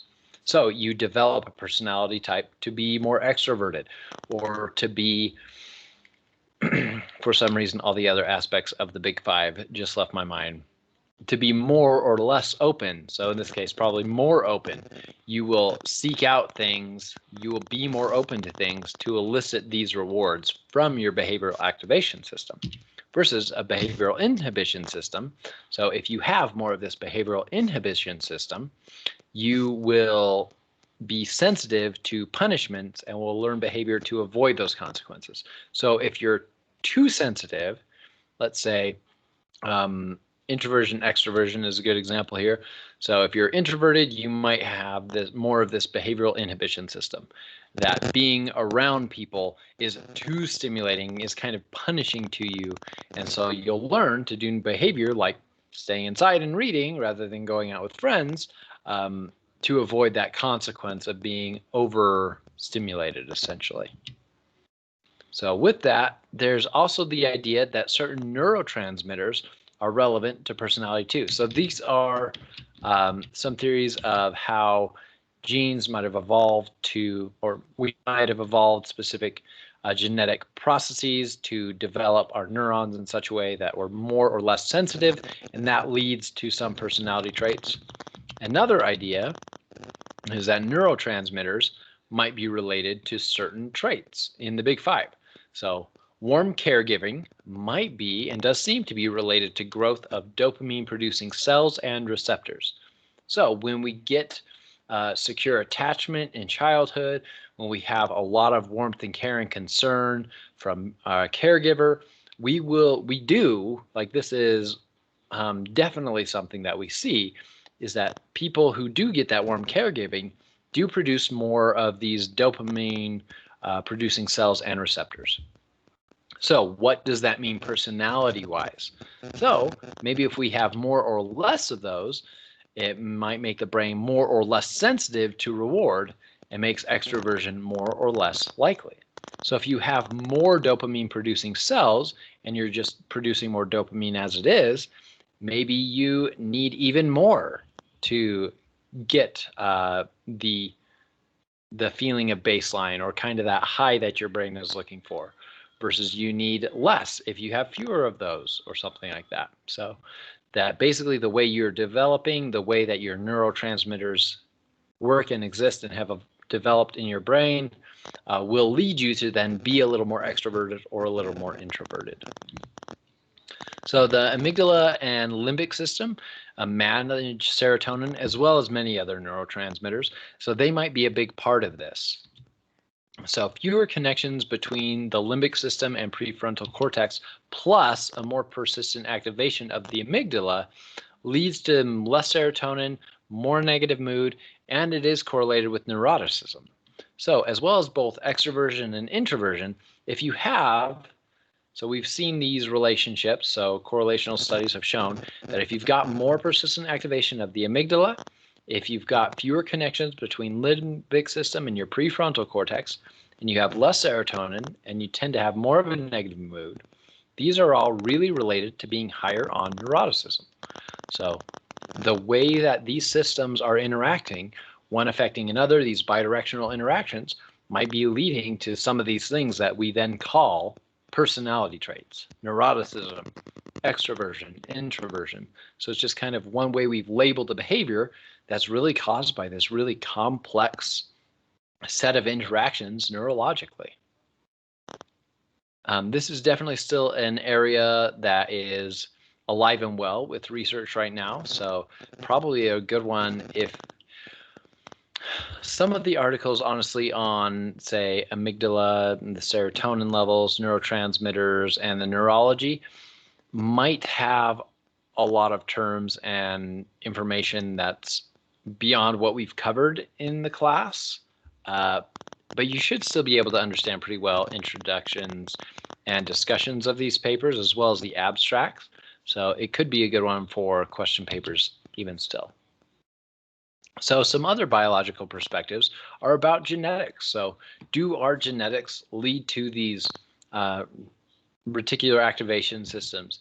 Do our genetics lead to the likelihood of having more dopamine receptors created? Do our genetics lead to our amygdala being more or less likely to be activated?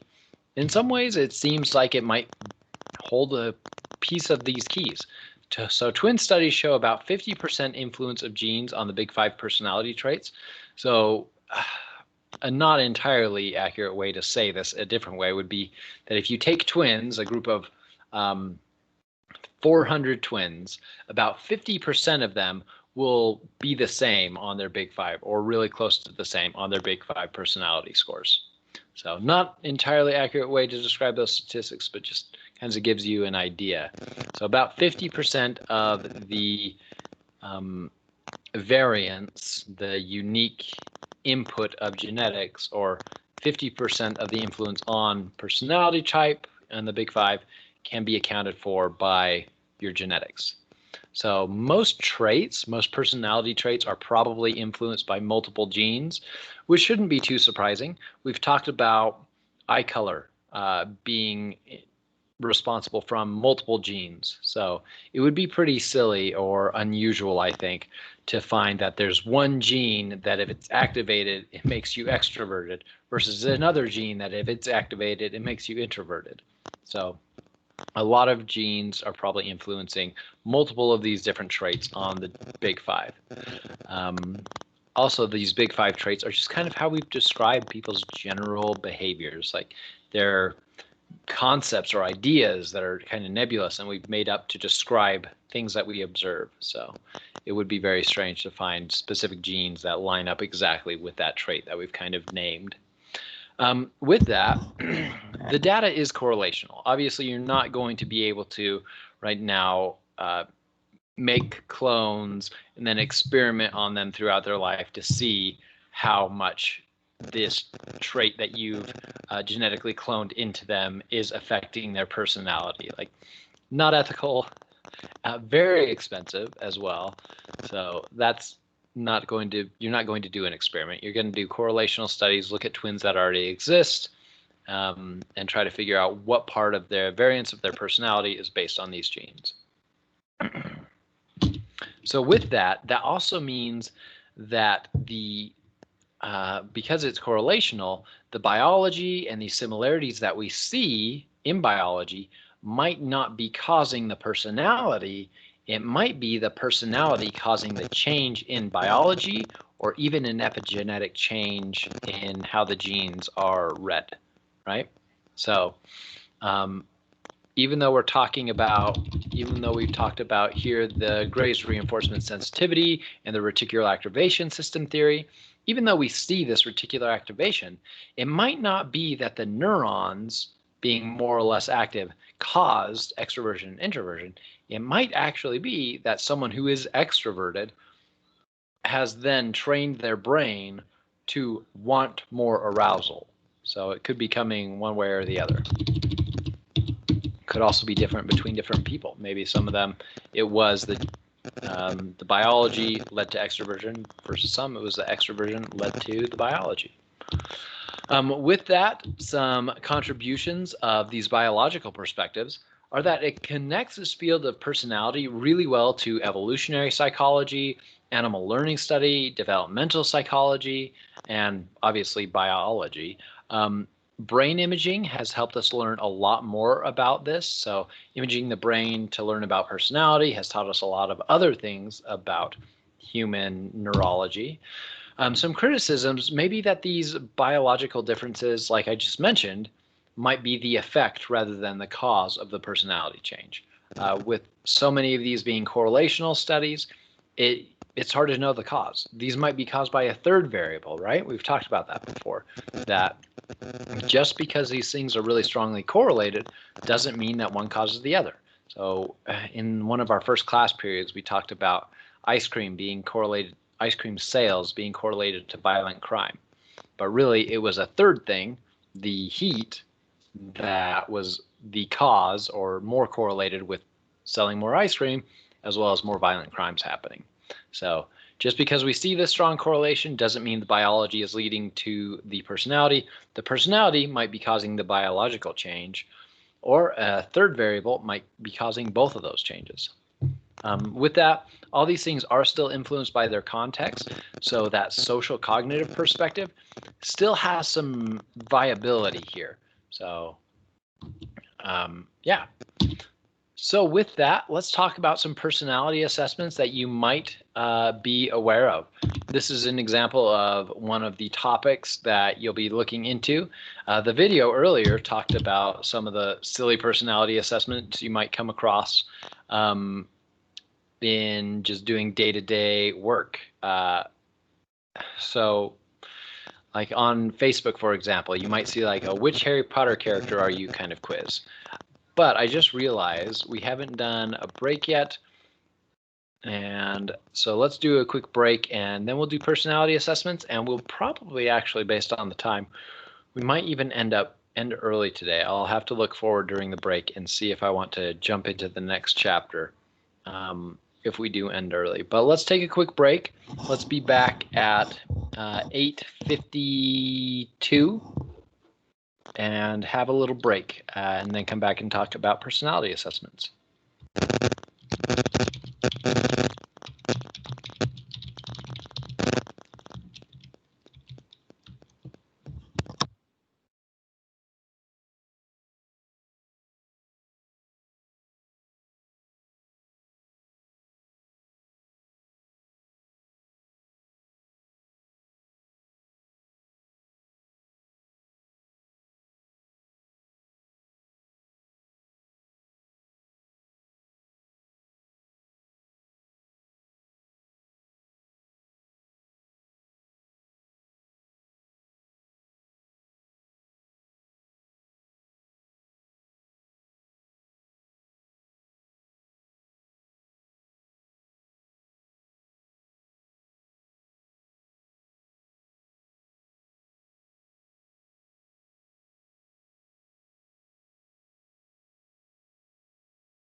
All right. Hopefully everybody is back from break.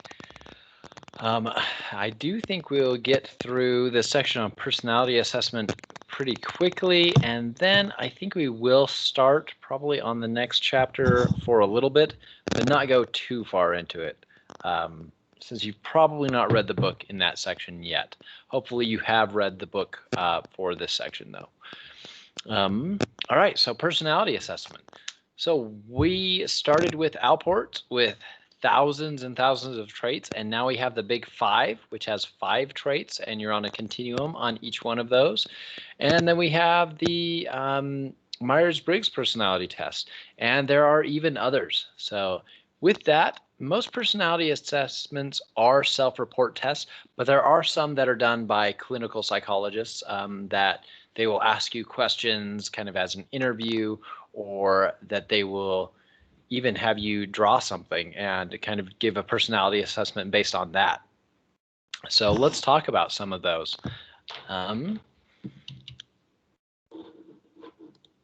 So with that, most of these are direct questions asking people to describe their personality. A question might be like, in this situation, I would do A, B, C, and D, or A, B, C, or D, and you pick which one that is most similar to how you would respond. And that might give an idea of how high on neuroticism you are, how high on extroversion you are, those kinds of things. So there's a potential problem in this, and this is for a lot of self-report measures, especially a lot that I use on like pro-social behavior, and that's social desirability.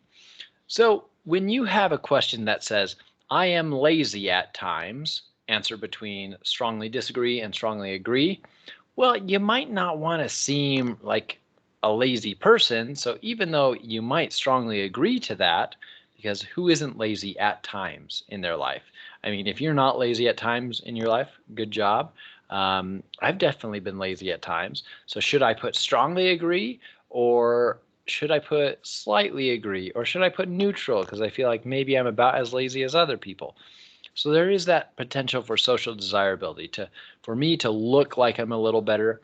With that being said, social desirability can be fixed a little bit by making things completely anonymous.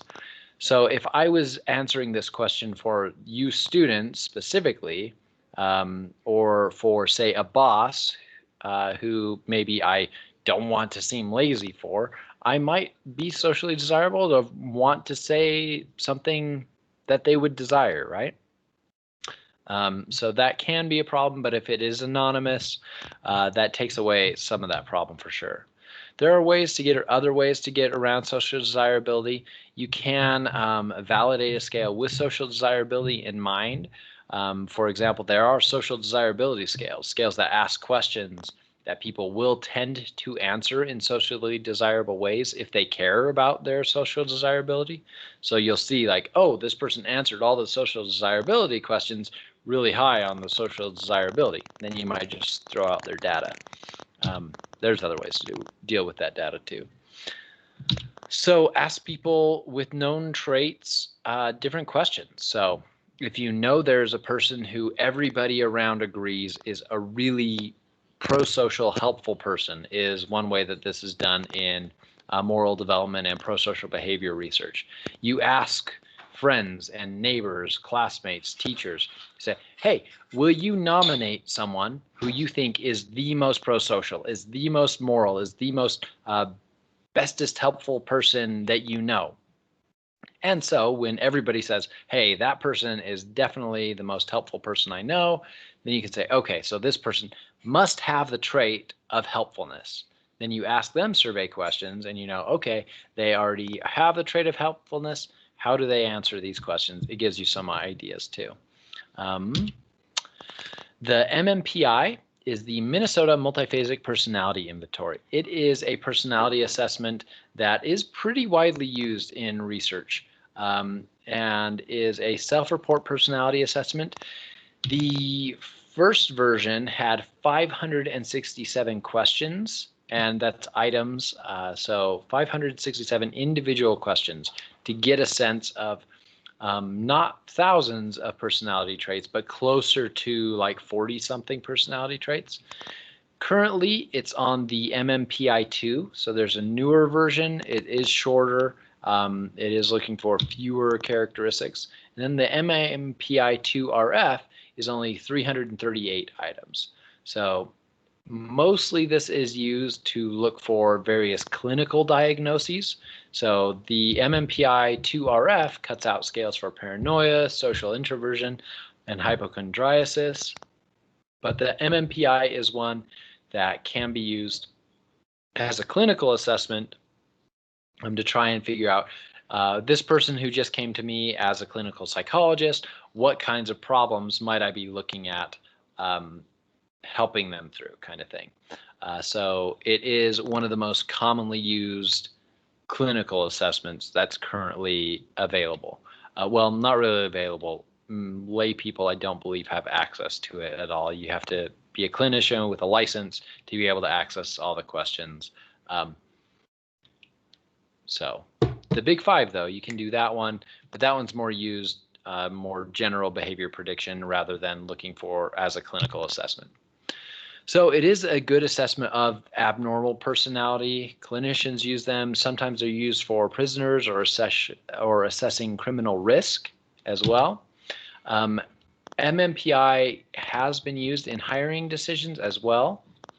But then again, it does need to be delivered or assessed by someone qualified and with the right licenses, essentially. So if your HR person has the licenses to use the MMPI, they might suggest you use that as a hiring manager, maybe.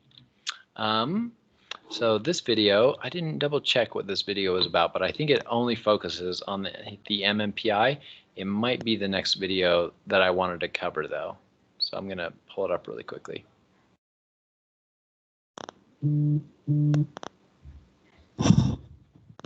Oh, yeah. If you want to get more detailed, that's what this link is for the MMPI.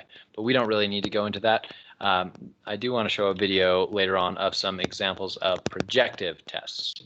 So projective personality assessments are things that give you an ambiguous stimuli and see what participants say about this ambiguous stimuli. So do they have them make a story about this ambiguous stimuli? And it is supposed to elicit unconscious conflicts. So you might see where that's related to the goodness, I can't remember Freud's theory. So basically Freud's theories of the motivations of the unconscious and the conflicts, reaction formation, other defense mechanisms. It might give rise to theories or show you aspects of their personality because of these projective tests. So if you've ever heard of Rorschach's ink blot tests, these images on the slide are actually some of those ink blots. I think there are 2 more that exist, but these ones I think are the neatest looking, so I put them on here. Might only be 7 though. I thought it was 9, but I could be wrong. I think it's in one of the next slides. So as you look at these, you would be asked by someone assessing your personality, you would be shown this ink blot and say, what do you see here? Or can you describe what this is? Or can you tell a story about this? I know for this one, I'd be like, that's a bat. That's what I would say to that one. This one, I see a tiger here and a tiger here. Hopefully no students here have been trained in using this as a projective test and they're like, oh, I see your personality now. You want to be Batman. Well, I could have just told you that. And then this one kind of looks, it actually, funnily enough, reminds me of a show my kid has been watching lately, Star versus the Forces of Evil, with, I don't know how to describe the show. Maybe look up a trailer after the class if you really care. If you know what it is, maybe you're like, oh yeah, I could see how that might remind you of that. It's a very colorful show, very fanciful. There's different dimensions, different universes. So a princess named Star Butterfly who can do magic spells. So that kind of makes me think of it. Anyway, so the Rorschach ink blot test was one of the first examples of a projective test, basically giving these stimuli. So here's the stimuli, this picture, this ink blot, that doesn't actually mean anything, right? This picture isn't actually a bat, even though it kind of resembles one. It's just an ink blot on a page.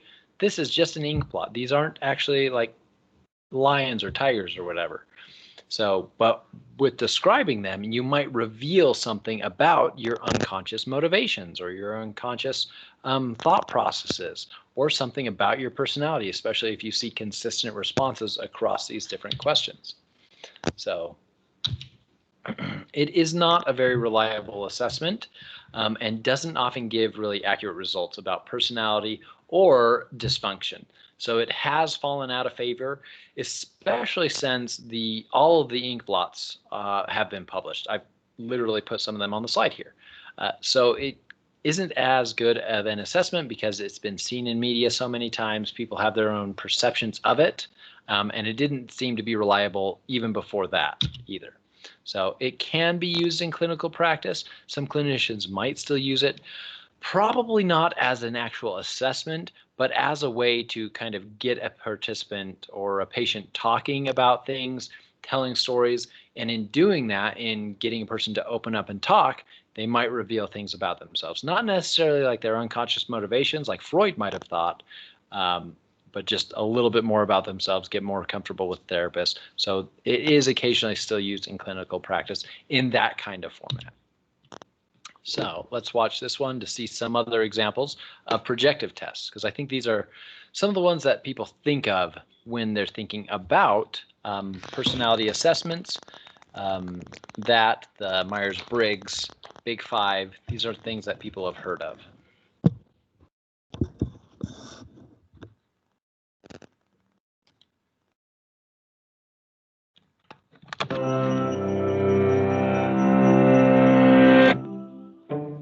Take a look at this image. What might this be? A frightening monster? 2 friendly bears? Or something else entirely? For nearly a century, 10 ink blots like these have been used as what seems like an almost mystical personality test. Long kept confidential for psychologists and their patients, the mysterious images were said to draw out the workings of a person's mind. But what can ink blots really tell us, and how does this test work?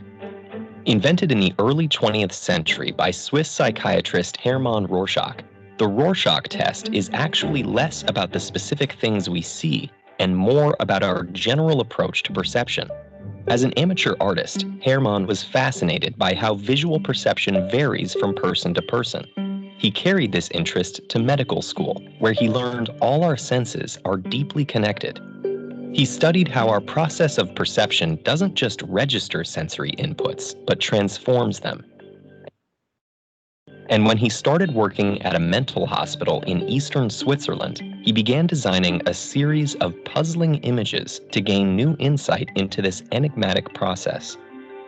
Using his ink blot paintings, Rorschach began quizzing hundreds of healthy subjects and psychiatric patients with the same question: what might this be? However, it wasn't what the test subjects saw that was most important to Rorschach, but rather how they approached the task. Which parts of the image did they focus on or ignore? Did they see the image moving? Did the color on some ink blots help them give better answers, or distract and overwhelm them? He developed a system to code people's responses, reducing the wide range of interpretations to a few manageable numbers. Now he had empirical measures to quantify all kinds of test takers: the creative and imaginative, the detail-oriented, the big picture perceivers, and flexible participants able to adapt their approach.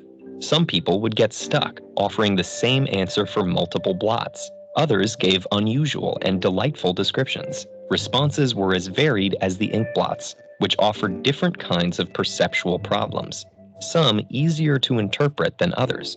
But analyzing the test taker's overall approach yielded real insights into their psychology. And as Rorschach tested more and more people, patterns began to pile up. Healthy subjects with the same personalities often took remarkably similar approaches. Patients suffering from the same mental illnesses also performed similarly, making the test a reliable diagnostic tool. It could even diagnose some conditions difficult to pinpoint with other available methods. In 1921, Rorschach published his coding system alongside the 10 blots he felt gave the most nuanced picture of people's perceptual approach. Over the next several decades, the test became wildly popular in countries around the world. By the 1960s, it had been officially administered millions of times in the US alone. Unfortunately, less than a year after publishing the test, Hermann Rorschach had died suddenly. Without its inventor to keep it on track, the test he had methodically gathered so much data to support began to be used in all sorts of speculative ways. Researchers gave the test to Nazi war criminals, hoping to unlock the psychological roots of mass murder. Anthropologists showed the images to remote communities as a sort of universal personality test. Employers made prejudiced hiring decisions based on reductive decoding charts. As the test left clinics and entered popular culture, its reputation among medical professionals plummeted, and the blots began to fall out of clinical use. Today, the test is still controversial, and many people assume it has been disproven. But a massive 2013 review of all the existing Rorschach research showed that when administered properly, the test yields valid results, which can help diagnose mental illness or round out a patient's psychological profile. It's hardly a standalone key to the human mind. No test is, but its visual approach and lack of any single right answer continue to help psychologists paint a more nuanced picture of how people see the world, bringing us one step closer to understanding the patterns behind our perceptions. Keep exploring.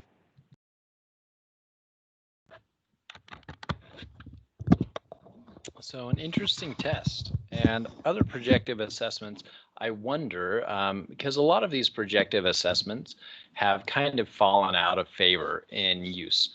But like it said, there is some validity to it. There is some utility for diagnosing things and figuring out, rounding out profiles of people.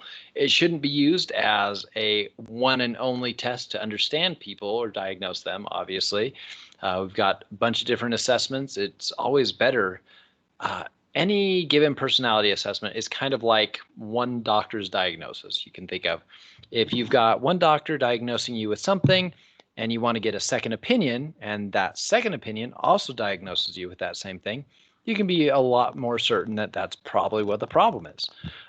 Same thing here. If multiple different assessments, including this one, are pointing to one specific problem or certain personality aspects of yourself, multiple opinions at the same time that are converging make it look a lot more clear. So can still be useful.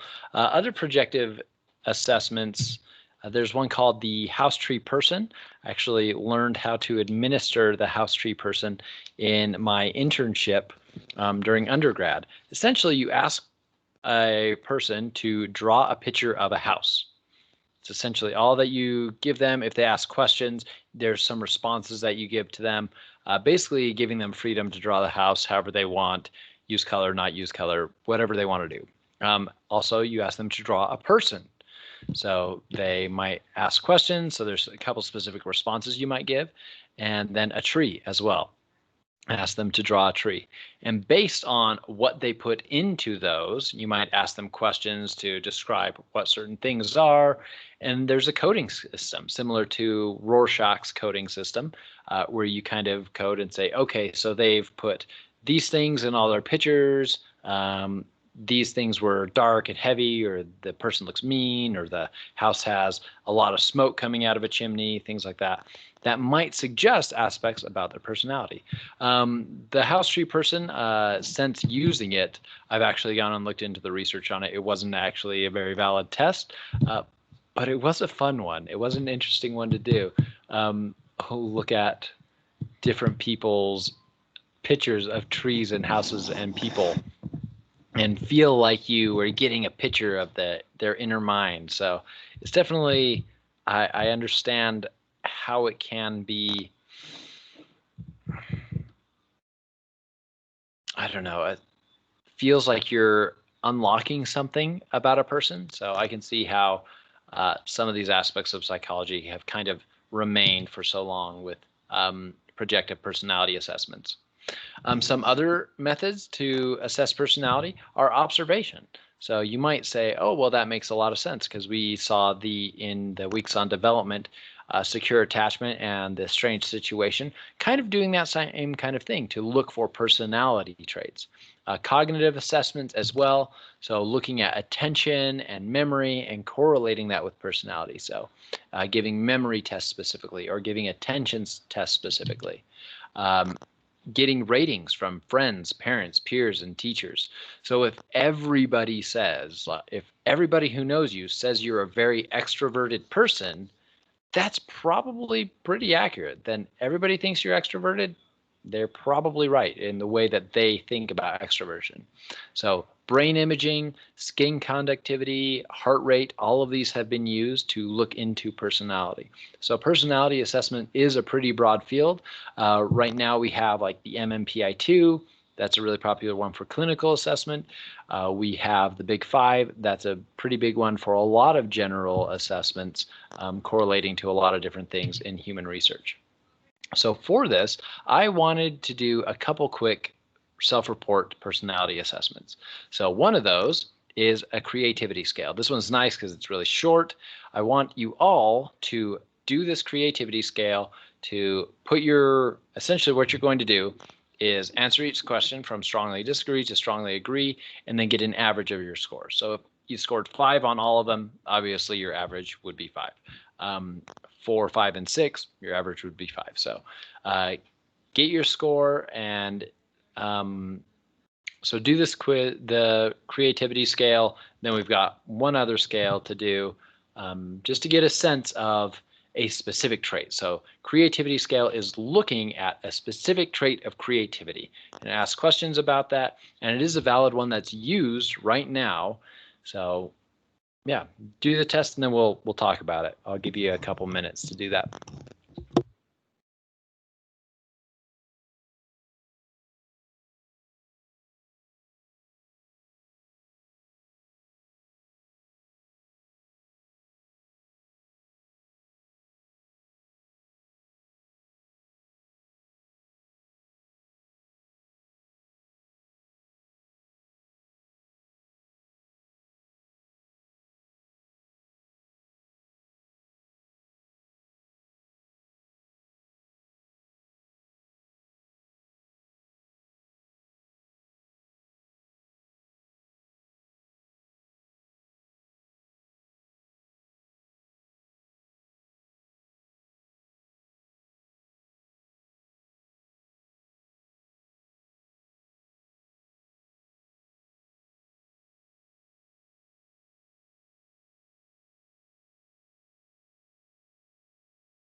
All right, I will put up my score. You don't have to put your own score in the chat box, just keep it in your mind. So my score on creativity, when I just did it right now, was 5.66.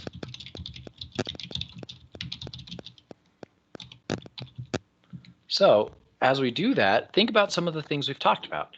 Did your responses, are they based on social desirability?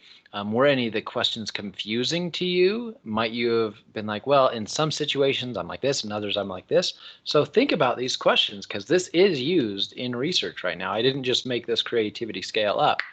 Think about, do you think this would be a useful measure of creativity in the arts versus creativity in math? So would it be, could you answer this if you're a creative person in solving problems in business versus someone who does sculpture? Is this relevant? Because a lot of times we think of creativity in like arts, but creativity is a aspect of our life that can be really influential in a lot of different areas and dimensions. So let's do another scale. So this is the Claremont Purpose Scale, and I'm not going to have you do the whole thing. It's a relevant scale. I mean, spent a lot of time creating it with colleagues. Let's talk about, let's do this beyond the self one. I think there's more to talk about here. So there's 3 aspects to purpose that we're measuring here. One is personal meaningfulness. Do you have something that's personally meaningful to you? Do you have goals, long-term goals that are relevant to you? And are these goals and things that are meaningful, are they beyond yourself?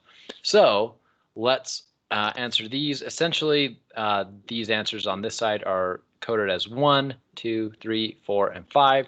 So find your average score on the beyond the self dimension of this. If you want, you can, and you're a fast reader, feel free to go through the other ones too. But let's just do this one right now.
All right, hopefully you finished up there. I mean, I wrote these questions, so maybe I'm reading them too fast.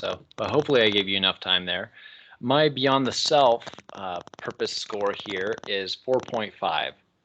So you can compare your scores to my scores here, but this gives you a sense of what we do with these scores. So I have a score of 5.66 on creativity. I have a score of 4.5 on beyond the self concerns. So what I would do if I was trying to correlate these, relate them to one another, actually I might just draw on this piece of paper. Hopefully my daughter doesn't get mad that I'm drawing on the other side of a picture she gave me, which it's a cute picture, but not relevant to class. So I would draw a graph, or I would really plot this on a computer, but just as an example right now, the highest point of the creativity scale was, I think, a 7. And then the highest point of the beyond the self purpose scale was a 5.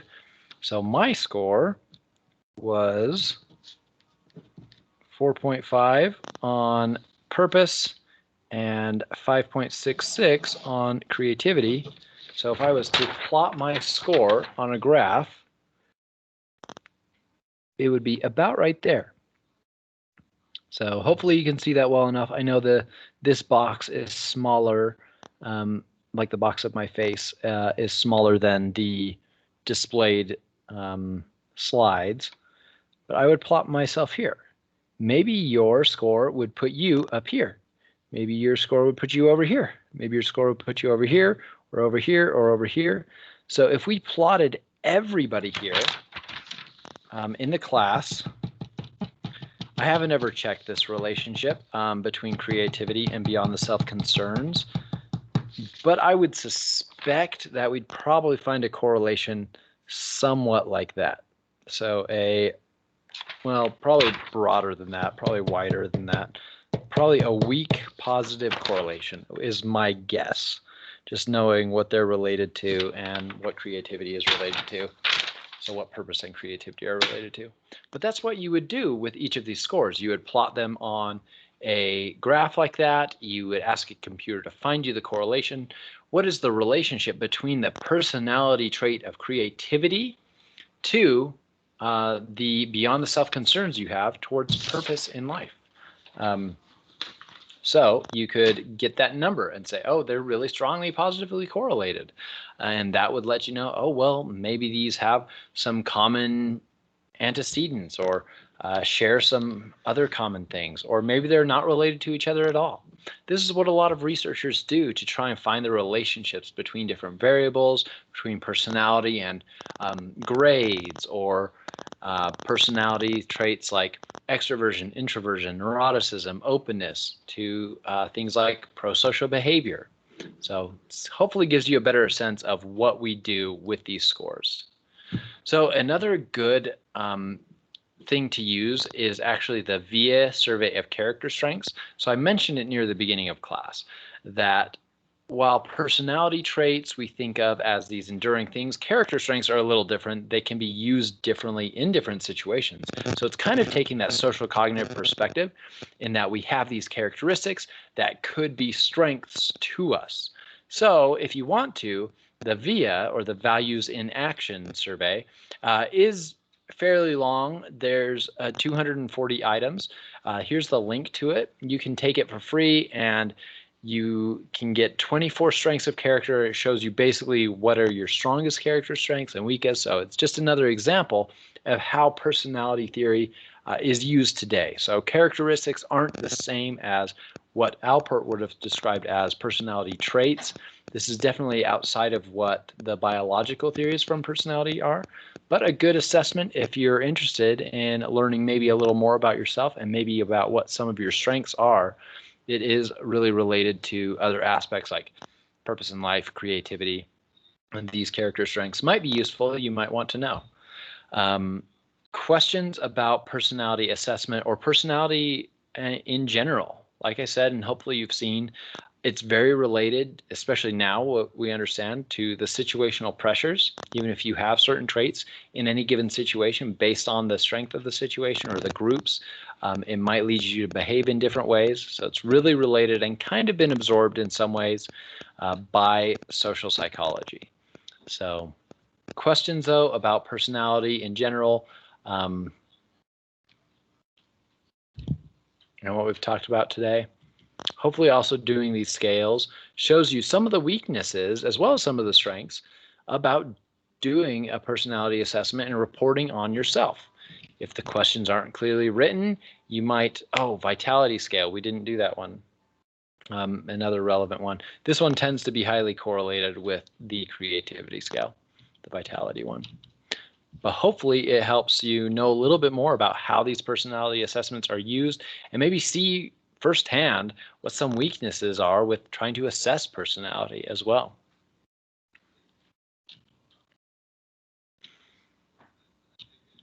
All right, well, we're jumping to chapter 5 now. I do think we'll start off and I'll go through a couple slides. We will still end early, I think, but I do want to get started on chapter 5 and give you kind of a taste.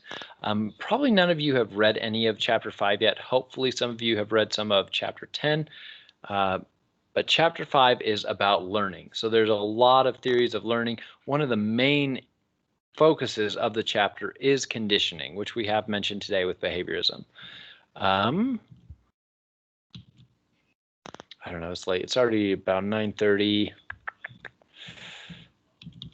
We'll go through these definitions later on. Yeah, we're just going to jump to chapter 5 next time. I'd like everybody to be fresh and not confuse these things with personality theory. So even though we might have a hard time packing all of learning into one day of 3 hours in one class, I think we will stop now since it is late in the day and do chapter 5 next time. I changed my mind. Yeah. All right, so definitely email me any questions that you have. Do remember we're jumping to chapter 5 for the next class period. Chapter 10 Smart Book isn't due till I believe next week, but double check on Canvas and the schedule. But do read ahead past that. So if you had other questions from the exam that we didn't cover today, if you felt like you struggled on that exam or are struggling on your question papers, again, you only have one more question paper to go. It'll be a bigger question paper. We'll talk about as it gets a little closer to that, about some changes there. Basically, the minimum requirement is now 2 pages with 3 references, 2 of those being peer-reviewed papers. Those are the biggest changes, but we'll talk about that as it gets closer too. So email me any questions that you have. Thanks for your participation tonight. Hopefully you enjoyed learning about personality and some assessments. Maybe you'll even want to go and take the VIA or the Big 5 that you can link to through some of the videos that we took. So, and everybody have a great night.